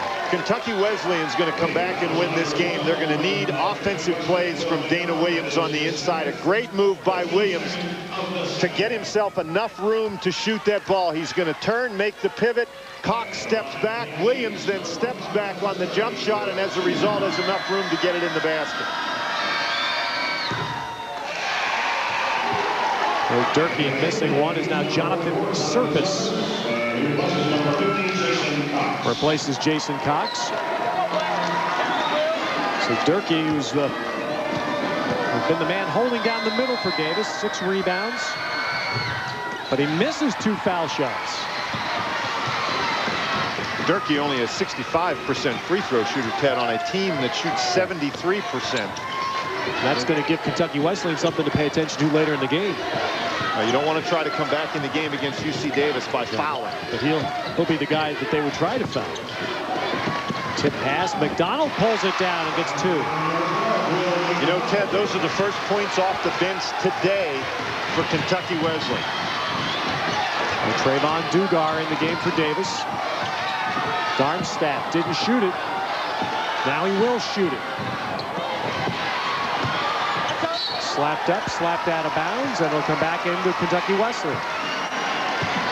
Kentucky Wesleyan getting it done on the offensive end. Actually, the tip by Garcia, that pass was not for Williams, but McDonald taking advantage of the opportunity that presents itself, and now McDonald pushing the ball up the court draws the foul. So here's the moment where UC Davis, I'm sure, where Bob Williams is holding his breath because he has his bench in the game. They did well in the first half, but can they maintain this lead while he gives the starters a few minutes off? And that foul's going to be called against Dugar outside, and that is a good call.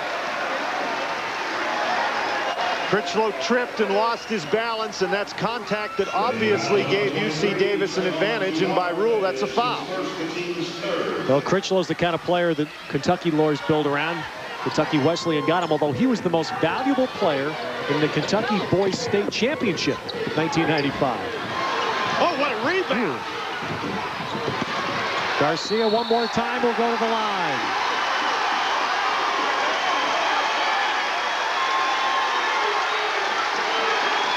UC Davis, for the most part in this game, has done a nice job on the defensive boards. That time, nobody blocks Fremont. How does he maintain his balance? And then the big guy, Garcia, again, the country's leading rebounder. Throw it up there too many times. Eventually, he's going to get it. There are some very happy people in Panama City. Antonio Garcia has his mom watching him play this game today for the first time ever. She's never seen him play a game. His mom, his grandfather, and they're all at his sister's house. They have a huge gathering in Panama City to watch him play. Now, his grandfather has never watched him play because his grandfather thinks it's bad luck, and I'll bet you after the first half, Granddad maybe took a hike. 4-point lead now for Davis. Well, now this is where Kentucky Wesleyan has been a couple of times. Can they hold it? A miss by Jonathan Surface.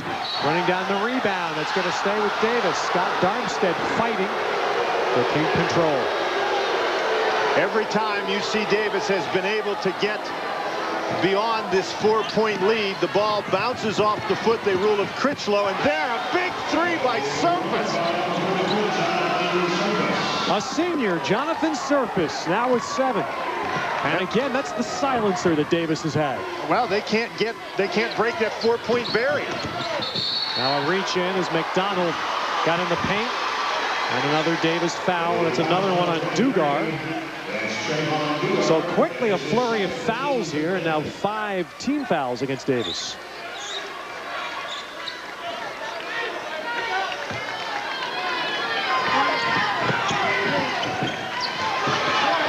That 3 doesn't go, and the rebound to the smallest man on the court, 5'6" Dugard.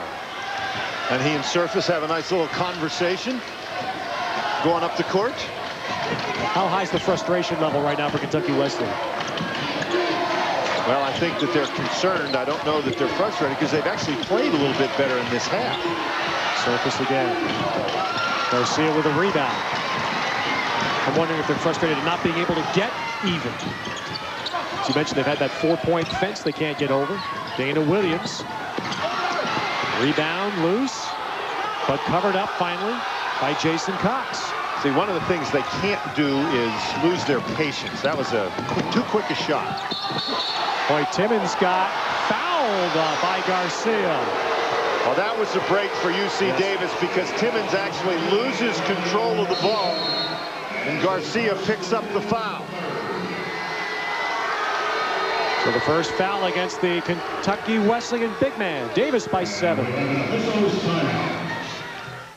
We can sit down and have more talk time. No! Or we can play basketball. Play basketball. They're eager to learn, and sometimes that causes them to get a little wild and crazy, which is fine. I didn't ask you what Corey did. I'm not out there to discipline or babysit. I'm out there to teach basketball. Pass it, pass it. Oh! And I think they're starting to figure that out. Okay, listen to Greg and Stevie quit tap dancing. Kids are cool. Too cool for a family car. So check out a new Chevy Lumina LTZ. It could be the best disguised family car on the road. You'd never guess by looking at it, but no 6-passenger car in its class offers more standard safety features for the money. So don't worry. Get a Lumina LTZ. If that doesn't make your kids think you're cool, nothing will. Greetings. I'm speaking to you from 30 years in the future. No, really, look. I just thought you'd like to know how a few things have worked out. Time to feed dog. Specifically, the Fidelity Roth IRA. Now, somebody back then was really thinking. Tax-free earnings and distributions.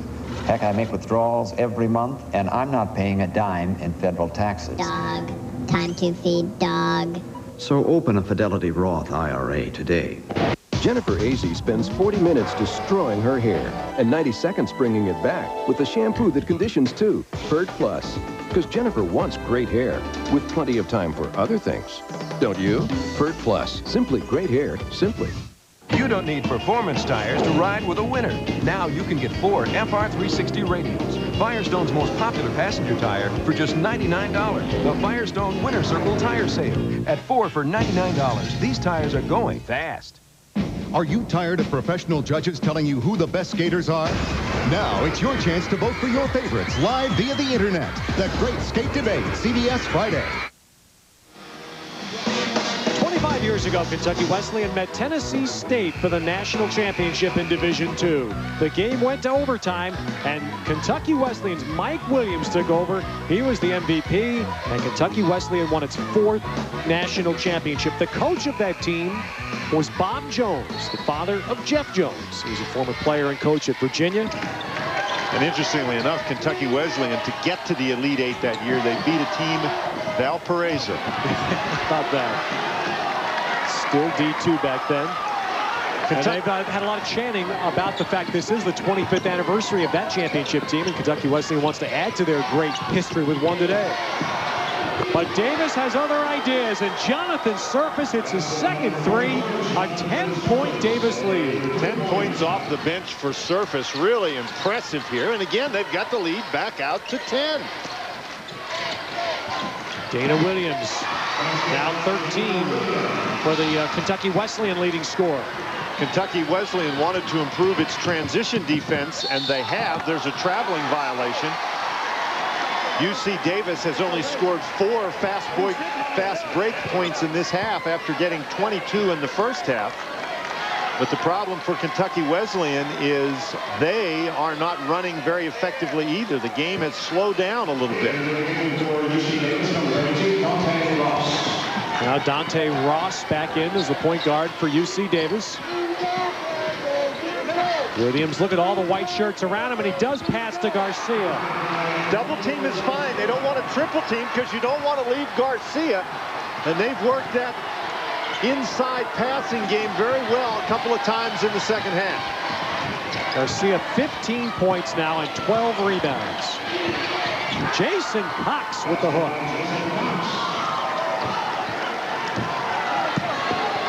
He scored 8 early. That's his first basket in a while. But again, UC Davis makes the play on the offensive end to maintain its lead.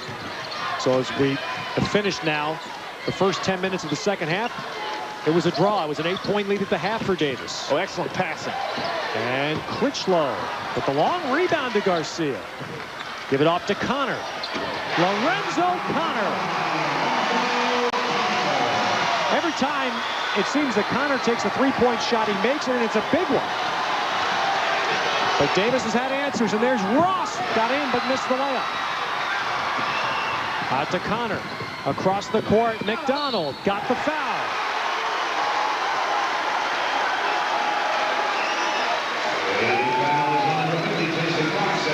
Lorenzo Connor has made a lot of big 3-point baskets in the Elite 8 coming into this game. 7 3-point shots, made 4 of them, all huge baskets in the semifinal win on Thursday over Virginia Union. And Connor is the only senior on this team. Well, a team that Ray Harper really rebuilt this year, and they'll all be back with the exception of Connor next year. You know, Connor, an interesting story about him. He came in last year with the reputation as a big perimeter shooting guy. Played very poorly from the perimeter last year and decided he wasn't a perimeter player. And now this year's done very well from beyond the 3-point line. Well, here we are at the 4-point barrier again. Justice Durkee, Chris Vlasic, both starters, both back in now for Davis. And again, these fans, and the Kentucky Wesleyan fans have been tremendous here. They've stood the whole game. They've been loud. And Davis has withstood all of it. Durkee spinning. Justice Durkee. Wow. That was a much quicker move than we've seen from Justice Durkee. A little too much room in the lane. Garcia had it knocked away, and they get a reach-in foul. Unlike UC Davis, which is doing a great job clogging the lane, here as Durkee spins, nobody there to help out. A good spin move, but you need a little bit more help defense that close to the basket. So now UC Davis has committed 17 fouls. So Garcia goes to the 1-and-1, 58% foul shooter. Garcia has a problem. He had a dislocated finger on his right hand earlier in the year, and you see the little guard he's wearing on his right hand. That came from Wayne Chapman, former coach at Kentucky Wesleyan and the father of Rex Chapman. Wayne, of course, pretty good player in his own day. They made sure from Rex Chapman that little protective device came for Garcia to wear on his hand. He was having a difficult time, was Garcia, with those 3 fingers on that hand taped together. Out of bounds. Pressure.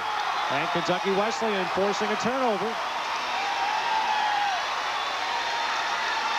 That's only 11 turnovers against UC Davis, and the pace of the game has been so quick that that's a pretty low turnover rate, but you certainly don't want to start turning the ball over now.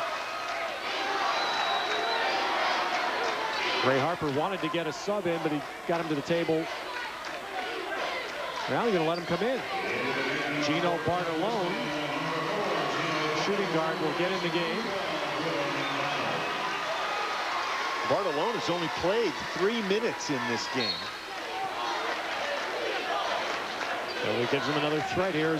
And Ray Harper got him in the game because he's seen that UC Davis has gone to a 2-3 zone. And There is Bartolone.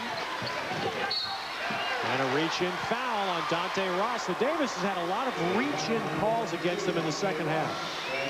Trying to play aggressive defensively, but usually, Ted, you're not going to get that call when you're slapping down at the ball unless the guy's dribbling. If the guy's standing there holding it, the referee is almost always going to call a foul. Here's Gino from St. Ed's High School in Cleveland. Talk about a young man who played a tough high school, tough competition. He's an outstanding foul shooter. Played on the National Junior Olympic team. That's where Kentucky Wesleyan found him. And Ted, they've broken the 4-point barrier finally. He's an 84% free throw shooter. You don't want him on the line. Well, he did miss one, so it's a 3-point lead. UC Davis has led this game from about the midway point of the first half. And now it's an 11-4 run for Kentucky Wesleyan. But we've had nothing but a game of runs, particularly in the second half. Kentucky Wesleyan makes a run, and then UC Davis has responded. Do they have another response? Inside now, a foul called against Kentucky Wesleyan. This will be just a 5th team foul. And the second against Garcia. You talk about Durkee only being 6'4" in there, but he does a great job using his body to get position. That time he forced Garcia to come over the back, and Bartolone goes out of the game. Jason Cox comes back in for Davis. That's a kick.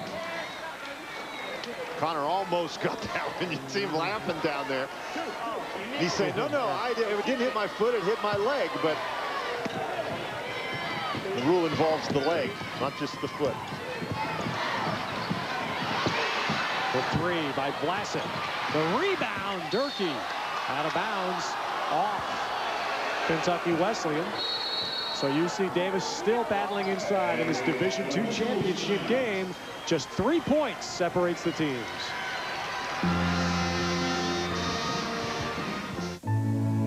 There it is, a win for the ages. You are my sunshine. Go for it, Ben.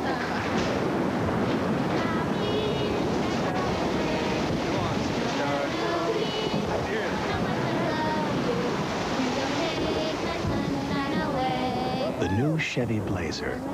A little security in an insecure world. Dad, can we body surf? Wow, can we? Wait, hold on. Come on, shorty. Everybody else heard something. I'll race you to the beach. You're not gonna beat me. Hey, don't go in the water. We've got aisles of smiles. And the people who care. A four-star hotel high up in the air. Seats like sofas. Food that's a feast. As you go west, your problems go east. Wouldn't it be great if we could all fly commercials? Well, United is making the real world better with improvements in service, seats, even faster gate check-ins. We're not perfect, but we're rising. In 1948, who could have imagined the rage over TV, let alone a PC? FYI, Kemper did. And those who followed our long-term investment discipline found a new world of financial discovery. Like Kemper Technology Fund, where $10,000 invested in 1948 would have tuned you into $4.2 million last December. Ask your financial advisor about the thinking behind every Kemper fund. Long-term investing in a short-term world.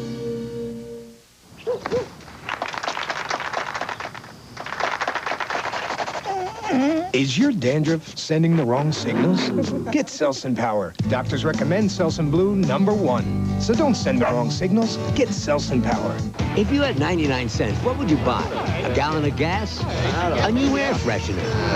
How about Wendy's chicken nuggets? Oh, yeah. All white meat, crispy on the outside, juicy on the inside. Bite for bite, the best bet in chicken. That's the one I'd pick.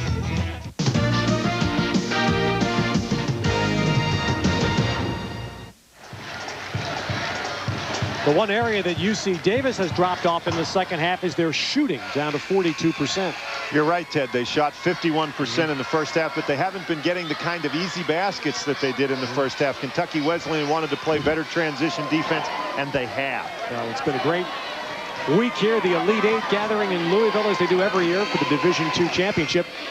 There have been A series of one-point games here in the last couple of years involving Cal State Bakersfield and Northern Kentucky.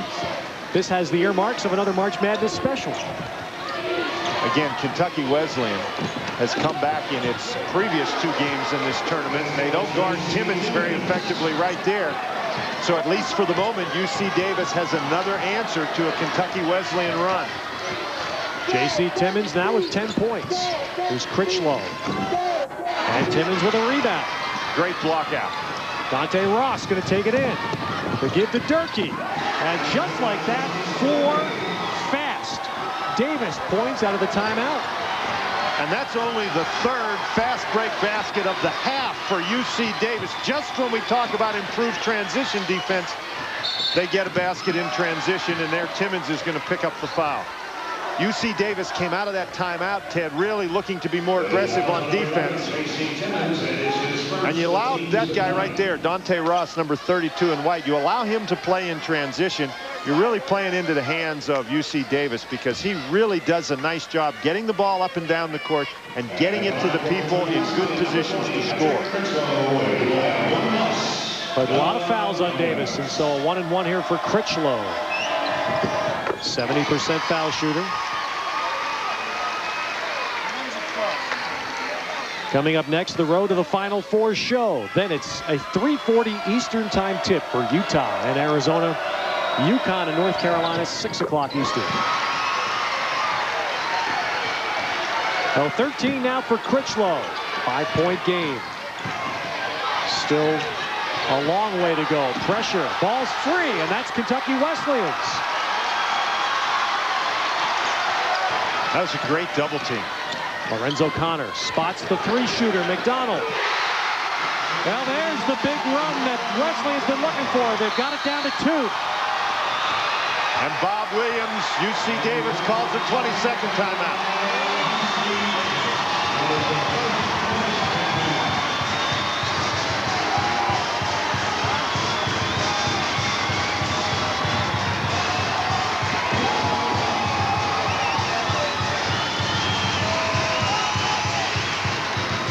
Tonight on CBS, it starts with Dr. Quinn, Medicine Woman, followed by the Magnificent Seven and Walker, Texas Ranger. Tonight on CBS. Well, your basketball day starting with another good one for the national championship in Division II. UC Davis has never been here. Both teams full of timeouts, but the fouls may plague UC Davis down the stretch.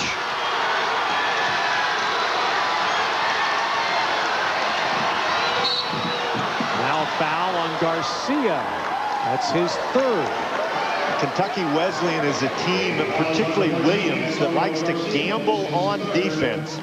Garcia gets caught with a gamble right there.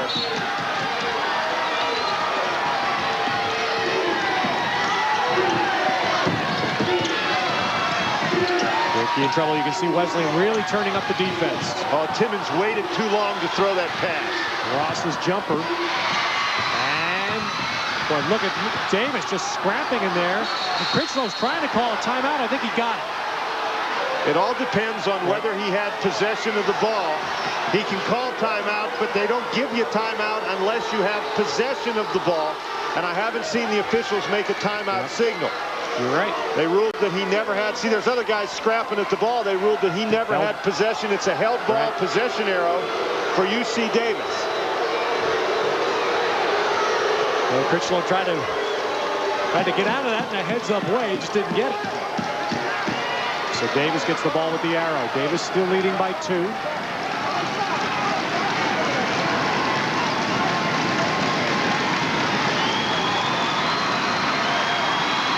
they're looking at Justice Durkee. He may be bleeding. And if he's bleeding, he'll have to come out of the game. And he has been so effective in there. Looks like a spot of blood on the back of his jersey. Well, now, he doesn't have to come out of the game if there's a spot of blood on his jersey. He does have to come out of the game if he's bleeding. You can see right underneath his number. That's what the officials looked at right there, is that blemish on the back of the jersey. But now, a blemish on the back of the jersey, they're not supposed to make him come out of the game. They just have to take it. Medical personnel has to say whether or not his jersey's saturated. And if it's not saturated, he can stay in. Timmons. And Dana Williams with a rebound. So here's the possession that Kentucky Wesleyan's been waiting for. A chance to tie or take the lead. And McDonald will get to the line.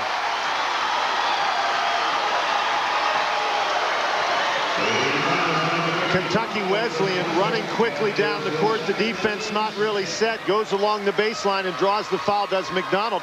The amazing thing about that, the confidence of Kentucky Wesleyan. You'd expect them to try to go at Williams or Garcia, but here's McDonald coming off the bench making the big play.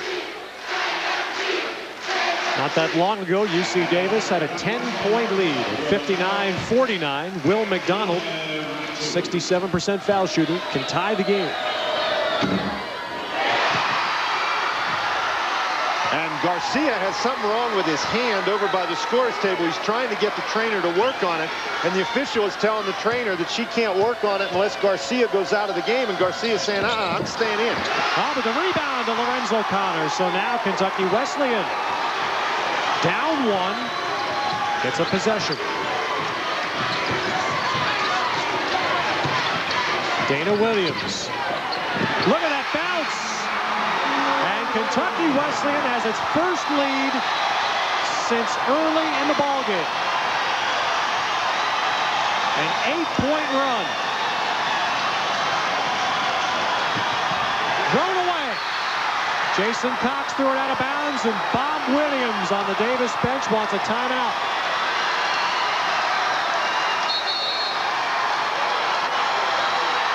This will be a full timeout for UC Davis. In Louisville, they're roaring. Kentucky Wesleyan has taken a 1-point lead.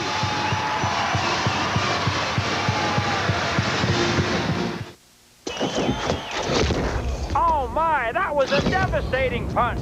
The champ knocked him into next week. You never know in life. It's all over for the kid. You might need health insurance. It's gonna be a while before we see him in the ring again. You might need long-term care insurance. But don't forget, folks, the kid is leaving here tonight with a $2 million purse. You might need help with investments. That should ease his pain some. So at the Conseco Companies, our goal is to help you protect wealth, create wealth for life.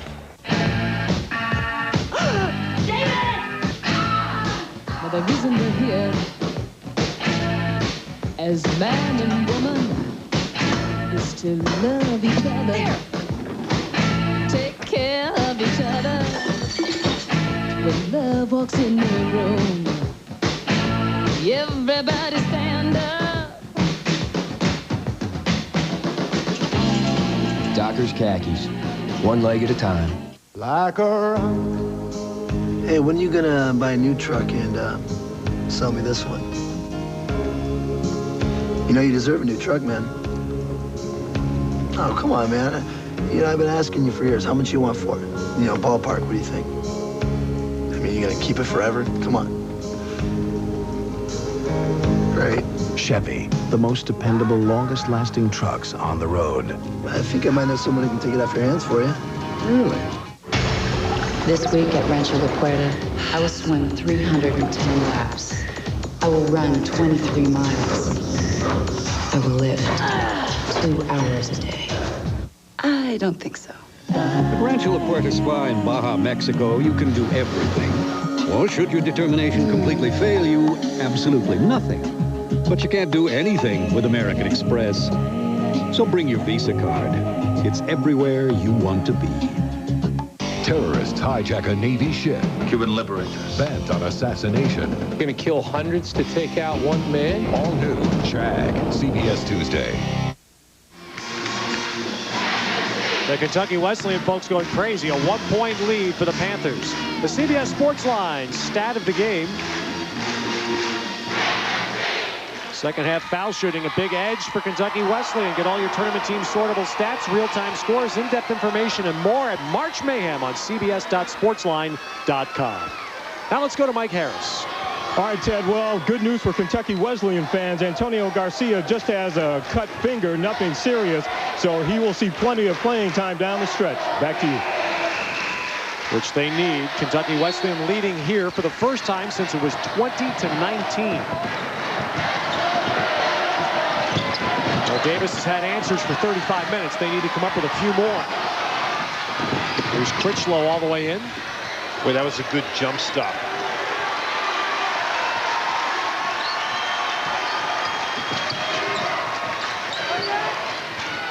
Man-to-man. Garcia. Boy, just absolutely forcing his way inside. And they can't stop him. Garcia. 19 points. And 15 rebounds. Building up his offensive rebounding stats as well.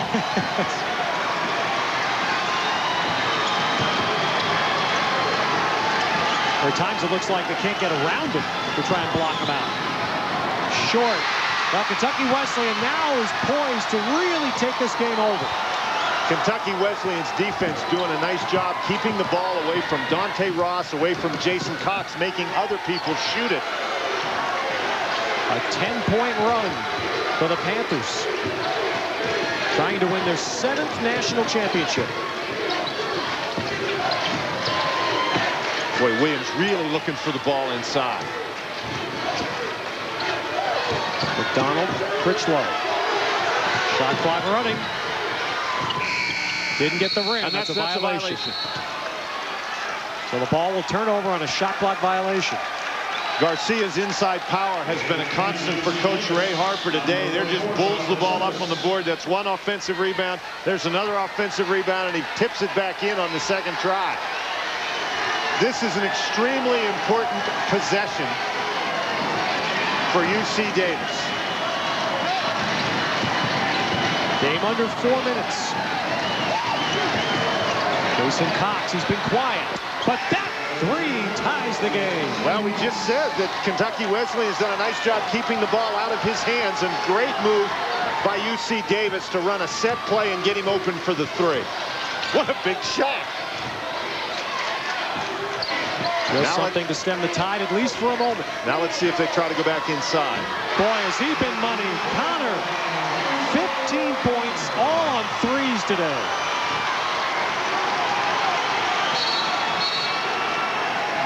Now the officials stop play. There's something on the court. The way Connor shoots the ball, the way we've seen him shoot the ball there in this Elite Eight, I'm surprised they don't run more plays for him. He's been dead on. Well, when you got guys who play inside, like Garcia and Williams, you don't want to run too many plays for your perimeter guys. But Connor, when he's gotten opportunities in this tournament, he has really made some clutch plays.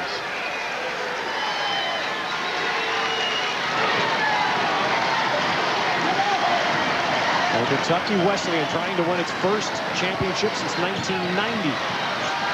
And the Panthers going to a zone. Surface, does he get the bounce? No.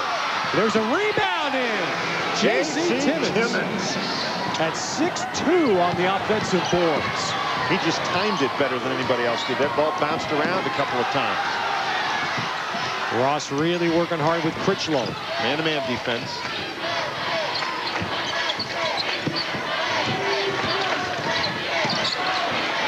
Williams in all sorts of trouble. Ball taken away. Davis out with it. Timmons. Ross the follow. And Davis has the lead back. Oh, Williams lost the ball.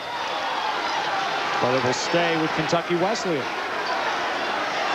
Bob Williams, the coach from UC Davis, thinking that the ball went off McDonald's foot.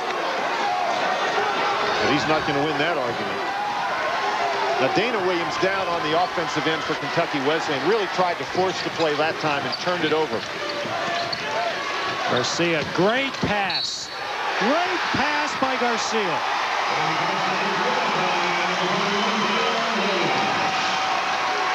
That's really the situation that Kentucky Wesleyan would like to create. There is a triple team against Garcia. No reason to triple team. And Vlasic, the guy who came with the triple team, is supposed to be back. Well, number 55 in white, he's too far over close to Garcia. Can't keep Williams from getting the ball. And once Williams gets it down there, he's going to score. How many times have you ever seen a fellow not only leading his team in rebounding, but leading the nation in rebounding as Garcia does, and he also leads his team in assists. as remarkable. Well, when you know that, you don't triple team the guy. Vlasic had to stay back and prevent that pass to Williams. So a 3-point play for Dana Williams and a 2-point Kentucky Wesleyan lead. Cox. Oh, is he hit 2 big ones for Davis. When he turned to face the basket, his pivot took him away from the defense, created an open look. What a big shot. Davis just won't go away. Both of these teams, all these kids making plays. Oh, Williams got free, and he's fouled again. So in the second half, UC Davis, I guess, is being placed in bad positions on defense because they have just fouled an awful lot. A much better job by Kentucky Wesleyan in the half-court offense. In the first half, it was more of a transition game. But in the second half, Kentucky Wesleyan in the half-court offense doing a great job getting it inside. And that's what creates fouls.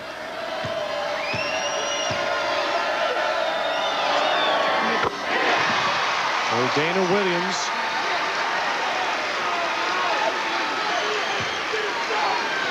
On the year, only a 57% free throw shooter, but in the Elite Eight has been 75% from the line. He started slow, but he's slowly piling up the points. 19 of them now. But a 1-point lead for Kentucky Wesleyan. Davis with a chance to regain it.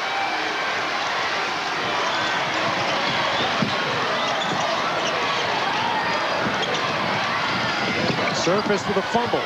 The kick out, threw it away. This is going to be a violation. They better pick it up. So it's a turnover. It is a violation, but you don't want to let Kentucky Wesleyan recover it. That was a very difficult pass inside to Surface. He was surrounded even before he caught the ball. Kentucky Wesleyan turning the tables a little bit on UC Davis, double teaming the guys in the post, forcing the turnover. Justice Durkee back in for Davis. Jonathan Surface out. Critchlow. So now, as we come down to a minute, a hoop on this possession is going to make it big for Kentucky Wesleyan. 2-3 zone. Critchlow looking to kick it out for Connor. Rebounded by Davis. 48 seconds. And this is the man they want, Dante Ross. Vlasic almost lost it. Cox for 3. Cox hits. Jason Cox with a 3. Davis wanted a timeout. They didn't get it. And now they lead by 2. Wesleyan will take the timeout. Jason Cox, who shot UC Davis into this game, may be shooting them to a national championship.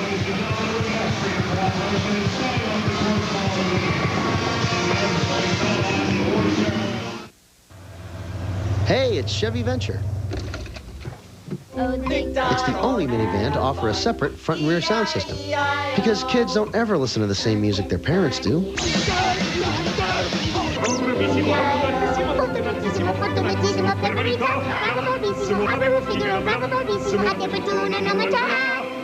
Chevy Venture. Chevy Venture, awarded J.D. Power & Associates most appealing minivan in a tie. Let's go. There is a war going on, and the battlefield is your yard. To win this war, you'll need the most powerful equipment. You'll need the very best supplies. You'll need guaranteed low prices. Who has the power to bail out the troops? The Home Depot. Yeah, we're on our way back right now, so if you could have this on my desk. How long's she been on that phone? 20 minutes. With Nextel, you never pay roaming charges. Instead, when you travel, your home market rate travels with you anywhere on the Nextel national network. So go ahead, take care of business at home. Hold on, I've got another call coming in. Or at hand. Hello? Hi, what's it going to be, the fries or the rice? Nextel, you've never used a phone like this before. And now save $50 on the i600 until March 31st. Call 1-800-NEXTEL-9 today. You don't need performance tires to ride with a winner. Now you can get 4 FR360 radials, Firestone's most popular passenger tire, for just $99. The Firestone Winter Circle Tire Sale at 4 for $99. These tires are going fast. I like being in control. With this Dinerex, I control the cause of my dandruff every day. Dinerex Advanced Formulas medicine doesn't just treat the symptoms. It controls a leading cause of dandruff called P.O. Valley. Now that's serious control. Dinerex Advanced Formula. Monday, it's hip, hip, 2 Rays. You and the whole show. Now there's more of Ray to love. Even dead people love Raymond. 2 Rays on one night, CBS Monday. UC Davis back in the lead by 2, and when you're Kentucky Wesleyan scrambling on defense, you've got to find the big scorers. They didn't find Jason Cox. What a big three-point basket. Each team still with a timeout, a full, and a 20. If UC Davis fouls, it's an automatic 2, and the arrow to Kentucky Wesleyan. Where does Kentucky Wesleyan go here, Dan? I think Kentucky Wesleyan goes right down inside to Garcia and let Garcia create in there with the passing. They've had plenty of success with that in the second half. Well, they take it right in with Critchlow. He double dribble. Critchlow lost the handle, a double dribble, and Davis gets it back. Well, this is not a bad play by Critchlow. He's got a clear lane to the basket. They're concentrating, and right there, the ball gets stuck on his hip, and he does dribble it again. That's an excellent call, an unfortunate break for Kentucky Wesleyan. All right, now here's Davis, the good foul shooting team, in a situation where they should get fouled. And the worst foul shooters throwing the ball in bounds, unlikely to get it back. And what a nice setup by UC Davis coach Bob Williams to make sure that his worst free throw shooters taking the ball out of bounds. Now, this, as you say, Ted, this is what we talked about before. UC Davis, a 73% free throw shooting team, only 6 of 10 in this game, however. And it's the one thing yesterday when we watched Kentucky Wesleyan practice. Ray Harper kept telling his team, now look, the one thing these guys can do is shoot foul shots. Don't put them on the line. Obviously, they have no choice here. But the setup with Ross, an 82% foul shooter, is great for Bob Williams' team. Ross 1 of 2 today. And this is a 1-and-1, remember. That's only the 7th team foul for Kentucky Wesleyan. 82% on the year, but how well do you shoot them for the national championship? That first one looked pretty good. Calm. This for a 4-point lead. Dante Ross, huge, and a timeout taken by Davis. UC Davis, no athletic scholarships. They're a great football school. Ken O'Brien, who played in the NFL for some time with the New York Jets, the most prominent graduate. When you go home and open your bottle of Northern California Cabernet Sauvignon for dinner tonight, the odds are that somebody who graduated from UC Davis made that one. They're a great agricultural school. And this is something they're trying for the first time, a basketball championship. You know, what did they tell us that some 60% of their graduates are involved in the wine business? I've heard of a party school, but that's ridiculous. Well, it's still a ways away, 24.4. Oh, there's plenty of time left in this game. Now, Kentucky Wesleyan does not need a 3, but they need something very quickly. Will McDonald's going to take it right in. And the shot doesn't go. Rebound tipped out to Ross. And Davis will get Ross back to the line with 13.5 to go. Kentucky Wesleyan got a very good look. That's what they wanted to do, get it down inside. You see the Kentucky Wesleyan bench, Lorenzo Connor in particular, a little bit of frustration over there, and you can understand why. They did a great job coming back in this game and actually took the lead. Again, we have a 1-and-1. And Ross gets it down, so calmly he's walked up there. And made 3. But he's at the front end both times. Now made 3 in a row with the national championship squarely on the line. Unbelievable. Great foul shooting. And now it's a 6-point lead for Davis. And now, if you're UC Davis, you defend the 3-point line. Of course, you do a good job defending the ball in bounds, forcing the timeout call from Kentucky Wesleyan. So a 20-second timeout for Kentucky Wesleyan. This is the school with the great basketball tradition you'd expect it from a Kentucky school. Huge fan base that follows them. An awful lot of expectations and pressures on Kentucky Wesleyan. Now they're out of timeouts. In the 20s, rather. They do have a full. But they just have to score quick. Foul and hope. I think at this point what they've got to do is they not only have to score quickly, but I think they need a three-point basket quickly. So now the strategy changes a little bit. If you're UC Davis, you really don't care if they score a two-pointer on you. You don't want to give them one real quickly, but you don't really care if they get the two, and certainly you don't want to foul anybody. Davis still putting some pressure on. Now Gino Bartolone, good shooter, brings it up, but he's got to hurry. Taking too long. Finally puts it up. And UC Davis with the ball, and UC Davis, a no scholarship school, has won the Division II National Championship.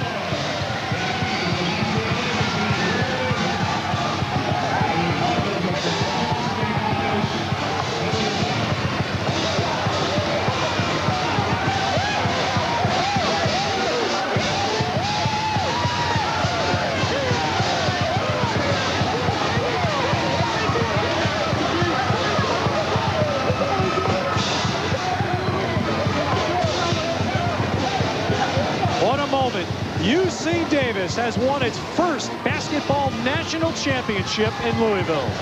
Greg Gumbel will be along in New York in just a moment.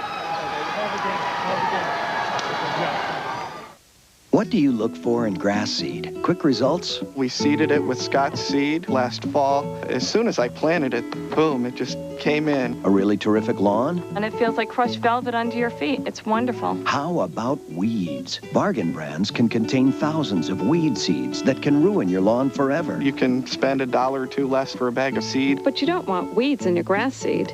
Scott's Premium Grass Seed, 99 and 99 100% weed-free for a beautiful lawn guaranteed.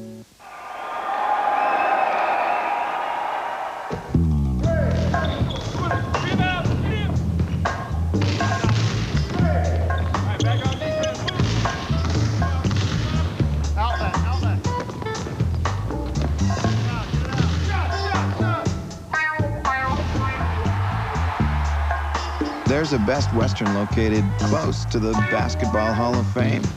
Best Western, across the street from Ordinary. Now there's a tire that can survive even this. The Goodyear Eagle F1 Run Flat. Even with no air pressure, Goodyear Run Flat technology lets you drive up to 50 miles at 55 miles per hour to safety, so you won't get stuck with a flat. Serious technology, freedom from worry. Eagle F1 Run Flat. Serious freedom. Only from Goodyear. Goodyear, Goodyear. In the old days, they didn't have the advantage of shaped skis. They didn't have powdered wax. They didn't have quick release bindings. Worst of all, the U.S. ski team didn't have Chevy Trucks as its sponsor. Bummer. Chevy Trucks, proud sponsor of today's U.S. ski team. A crooked sheriff railroads an innocent man into a death camp. We're the only hope you got of ever getting out of here. Better pray I don't get out. The Magnificent Seven, CBS tonight.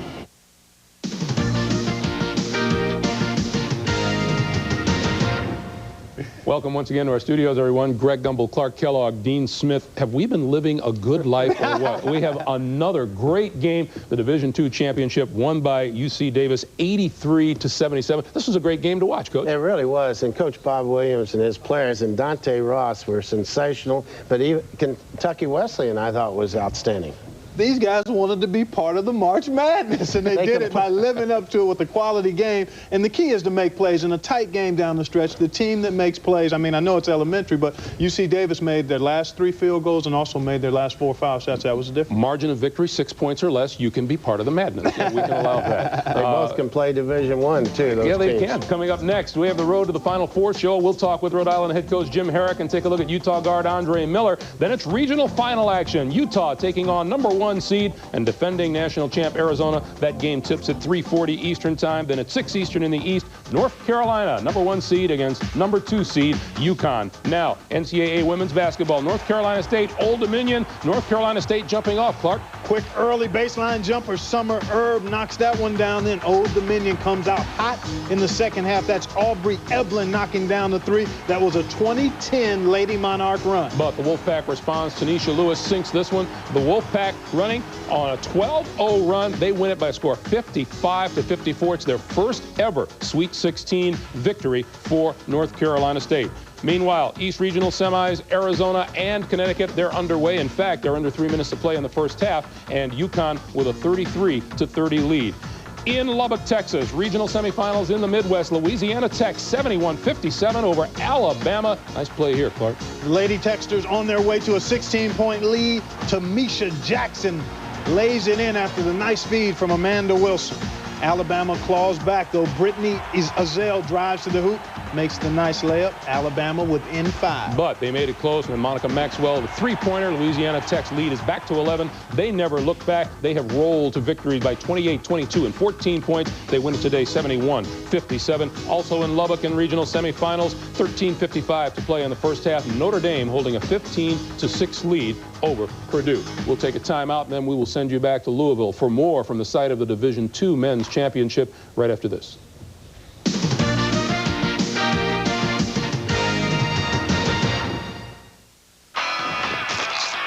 Mark, if you're at the airport before my 8 o'clock flight, maybe we can talk. Otherwise, it's over. Ah! Come on. Oh, start. Oh, no. That battery. No matter what my customers drive, they depend on AC Delco batteries. They last up to 30% longer. I'm sure they do. Just give me the generic equivalent, okay? AC Delco. If you're not asking for it, you're asking for it. New file, begin dictation. Who are you talking to? My computer. I do that too sometimes. No, you don't understand. I got this new software. I talk, it types. You talk, it types? I talk, it types. It's typing. Because I'm talking. What does it type? Whatever I say. So let me try. No. Why? Because it's mine. Get your own.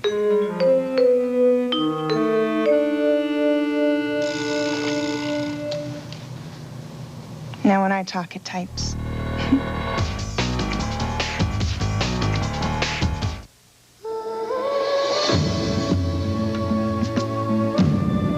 Sunday.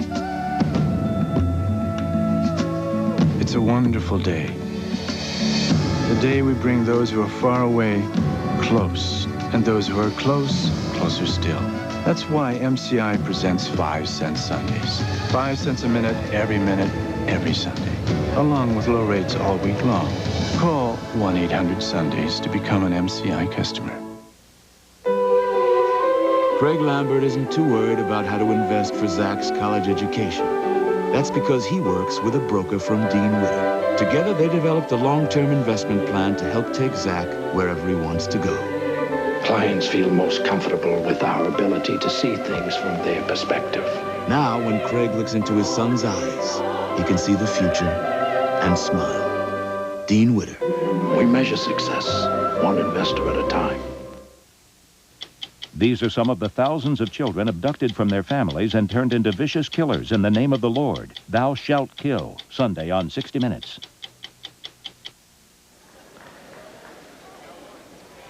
Their coach, Bob Williams, said it was like Princeton playing for the national championship. That's how amazing it is that his team got here. He said they've overachieved all year. There is the greatest achievement of all. The national championship banner being raised here in Louisville for UC Davis. The Chevrolet players of the game, Kentucky Wesleyan's fabulous center, Antonio Garcia, with 19 points and 16 rebounds. And the man that shot UC Davis to this win, the biggest shots down the stretch, Jason Cox for UC Davis. And now for the National Championship Trophy presentation, let's go to Dan Bonner.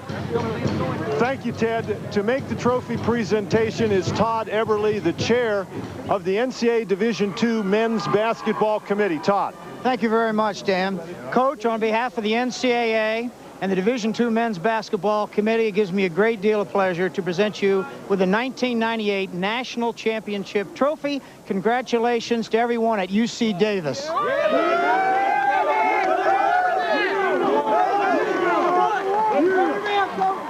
behalf staff, 14 very talented, very committed young men. UC Davis is extremely proud to accept the national championship trophy. Yeah! Bob, come on in here a second. Your team played very well throughout the first half, and then in the second half, Kentucky Wesleyan made the big run at you. You actually got down. Tell us what went on at the end of the game. Well, we came up big by hitting some big shots, and when it came to crunch time, our defense stepped up. We got the crucial turnover. We made big free throws down the stretch, and they basically did the same things they had done 30 other times. When the game's on the line, they made plays. And we know in basketball, it's not about coaches, it's about players that make plays. Jason Cox hitting a three, Dante Ross hitting free throws, players make plays. And it's obviously the biggest win in the school's history, or my history, or any of these players' history. We are extremely, extremely happy to get this done. Now, Bob, I know you told us yesterday that this was sort of a partnership between you and your players. You must tell me what you feel about these guys. I absolutely love them. Their commitment and what they've done. You're going to get me emotional talking about my guys. But they made a commitment to get 6 nets, and we got 2 of them at the Shaughnessy, 2 of them in the regional, and we got 2 more here, and all 6 seniors get a net. And that's the most special thing towards this group, and all the underclassmen did it for the seniors. So we couldn't be more proud about these guys. And trust me when I say it is a partnership. There's 4 great assistants, there's 14 great players, and we're very, very lucky to be where we are, and we'll take it. We will take it, baby. Thanks, Bob. Congratulations. Let's get back to Ted Robinson. And Dante Ross holding the Division II National Championship trophy aloft. UC Davis. Probably many folks who graduated from the great school thought they'd never see this day. Yes, a football power, but in basketball now, national champions in Division II. That's enough for me. Thank you.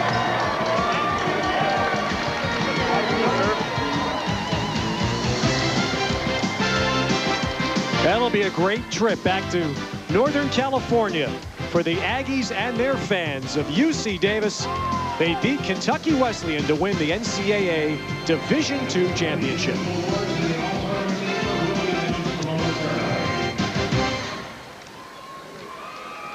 Coming up next, the road to the Final Four show.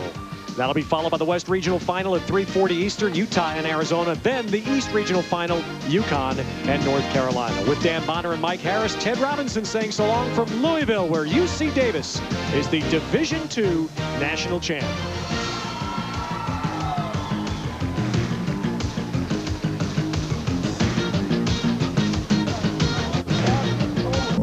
The opportunity slip away. Davis facing Kentucky Wesleyan in Louisville for the whole ball of wax. Now, the Ags had led most of the way, down 77-76 with 39 seconds left. Davis center Jason Cox took the biggest shot of his life and drained it.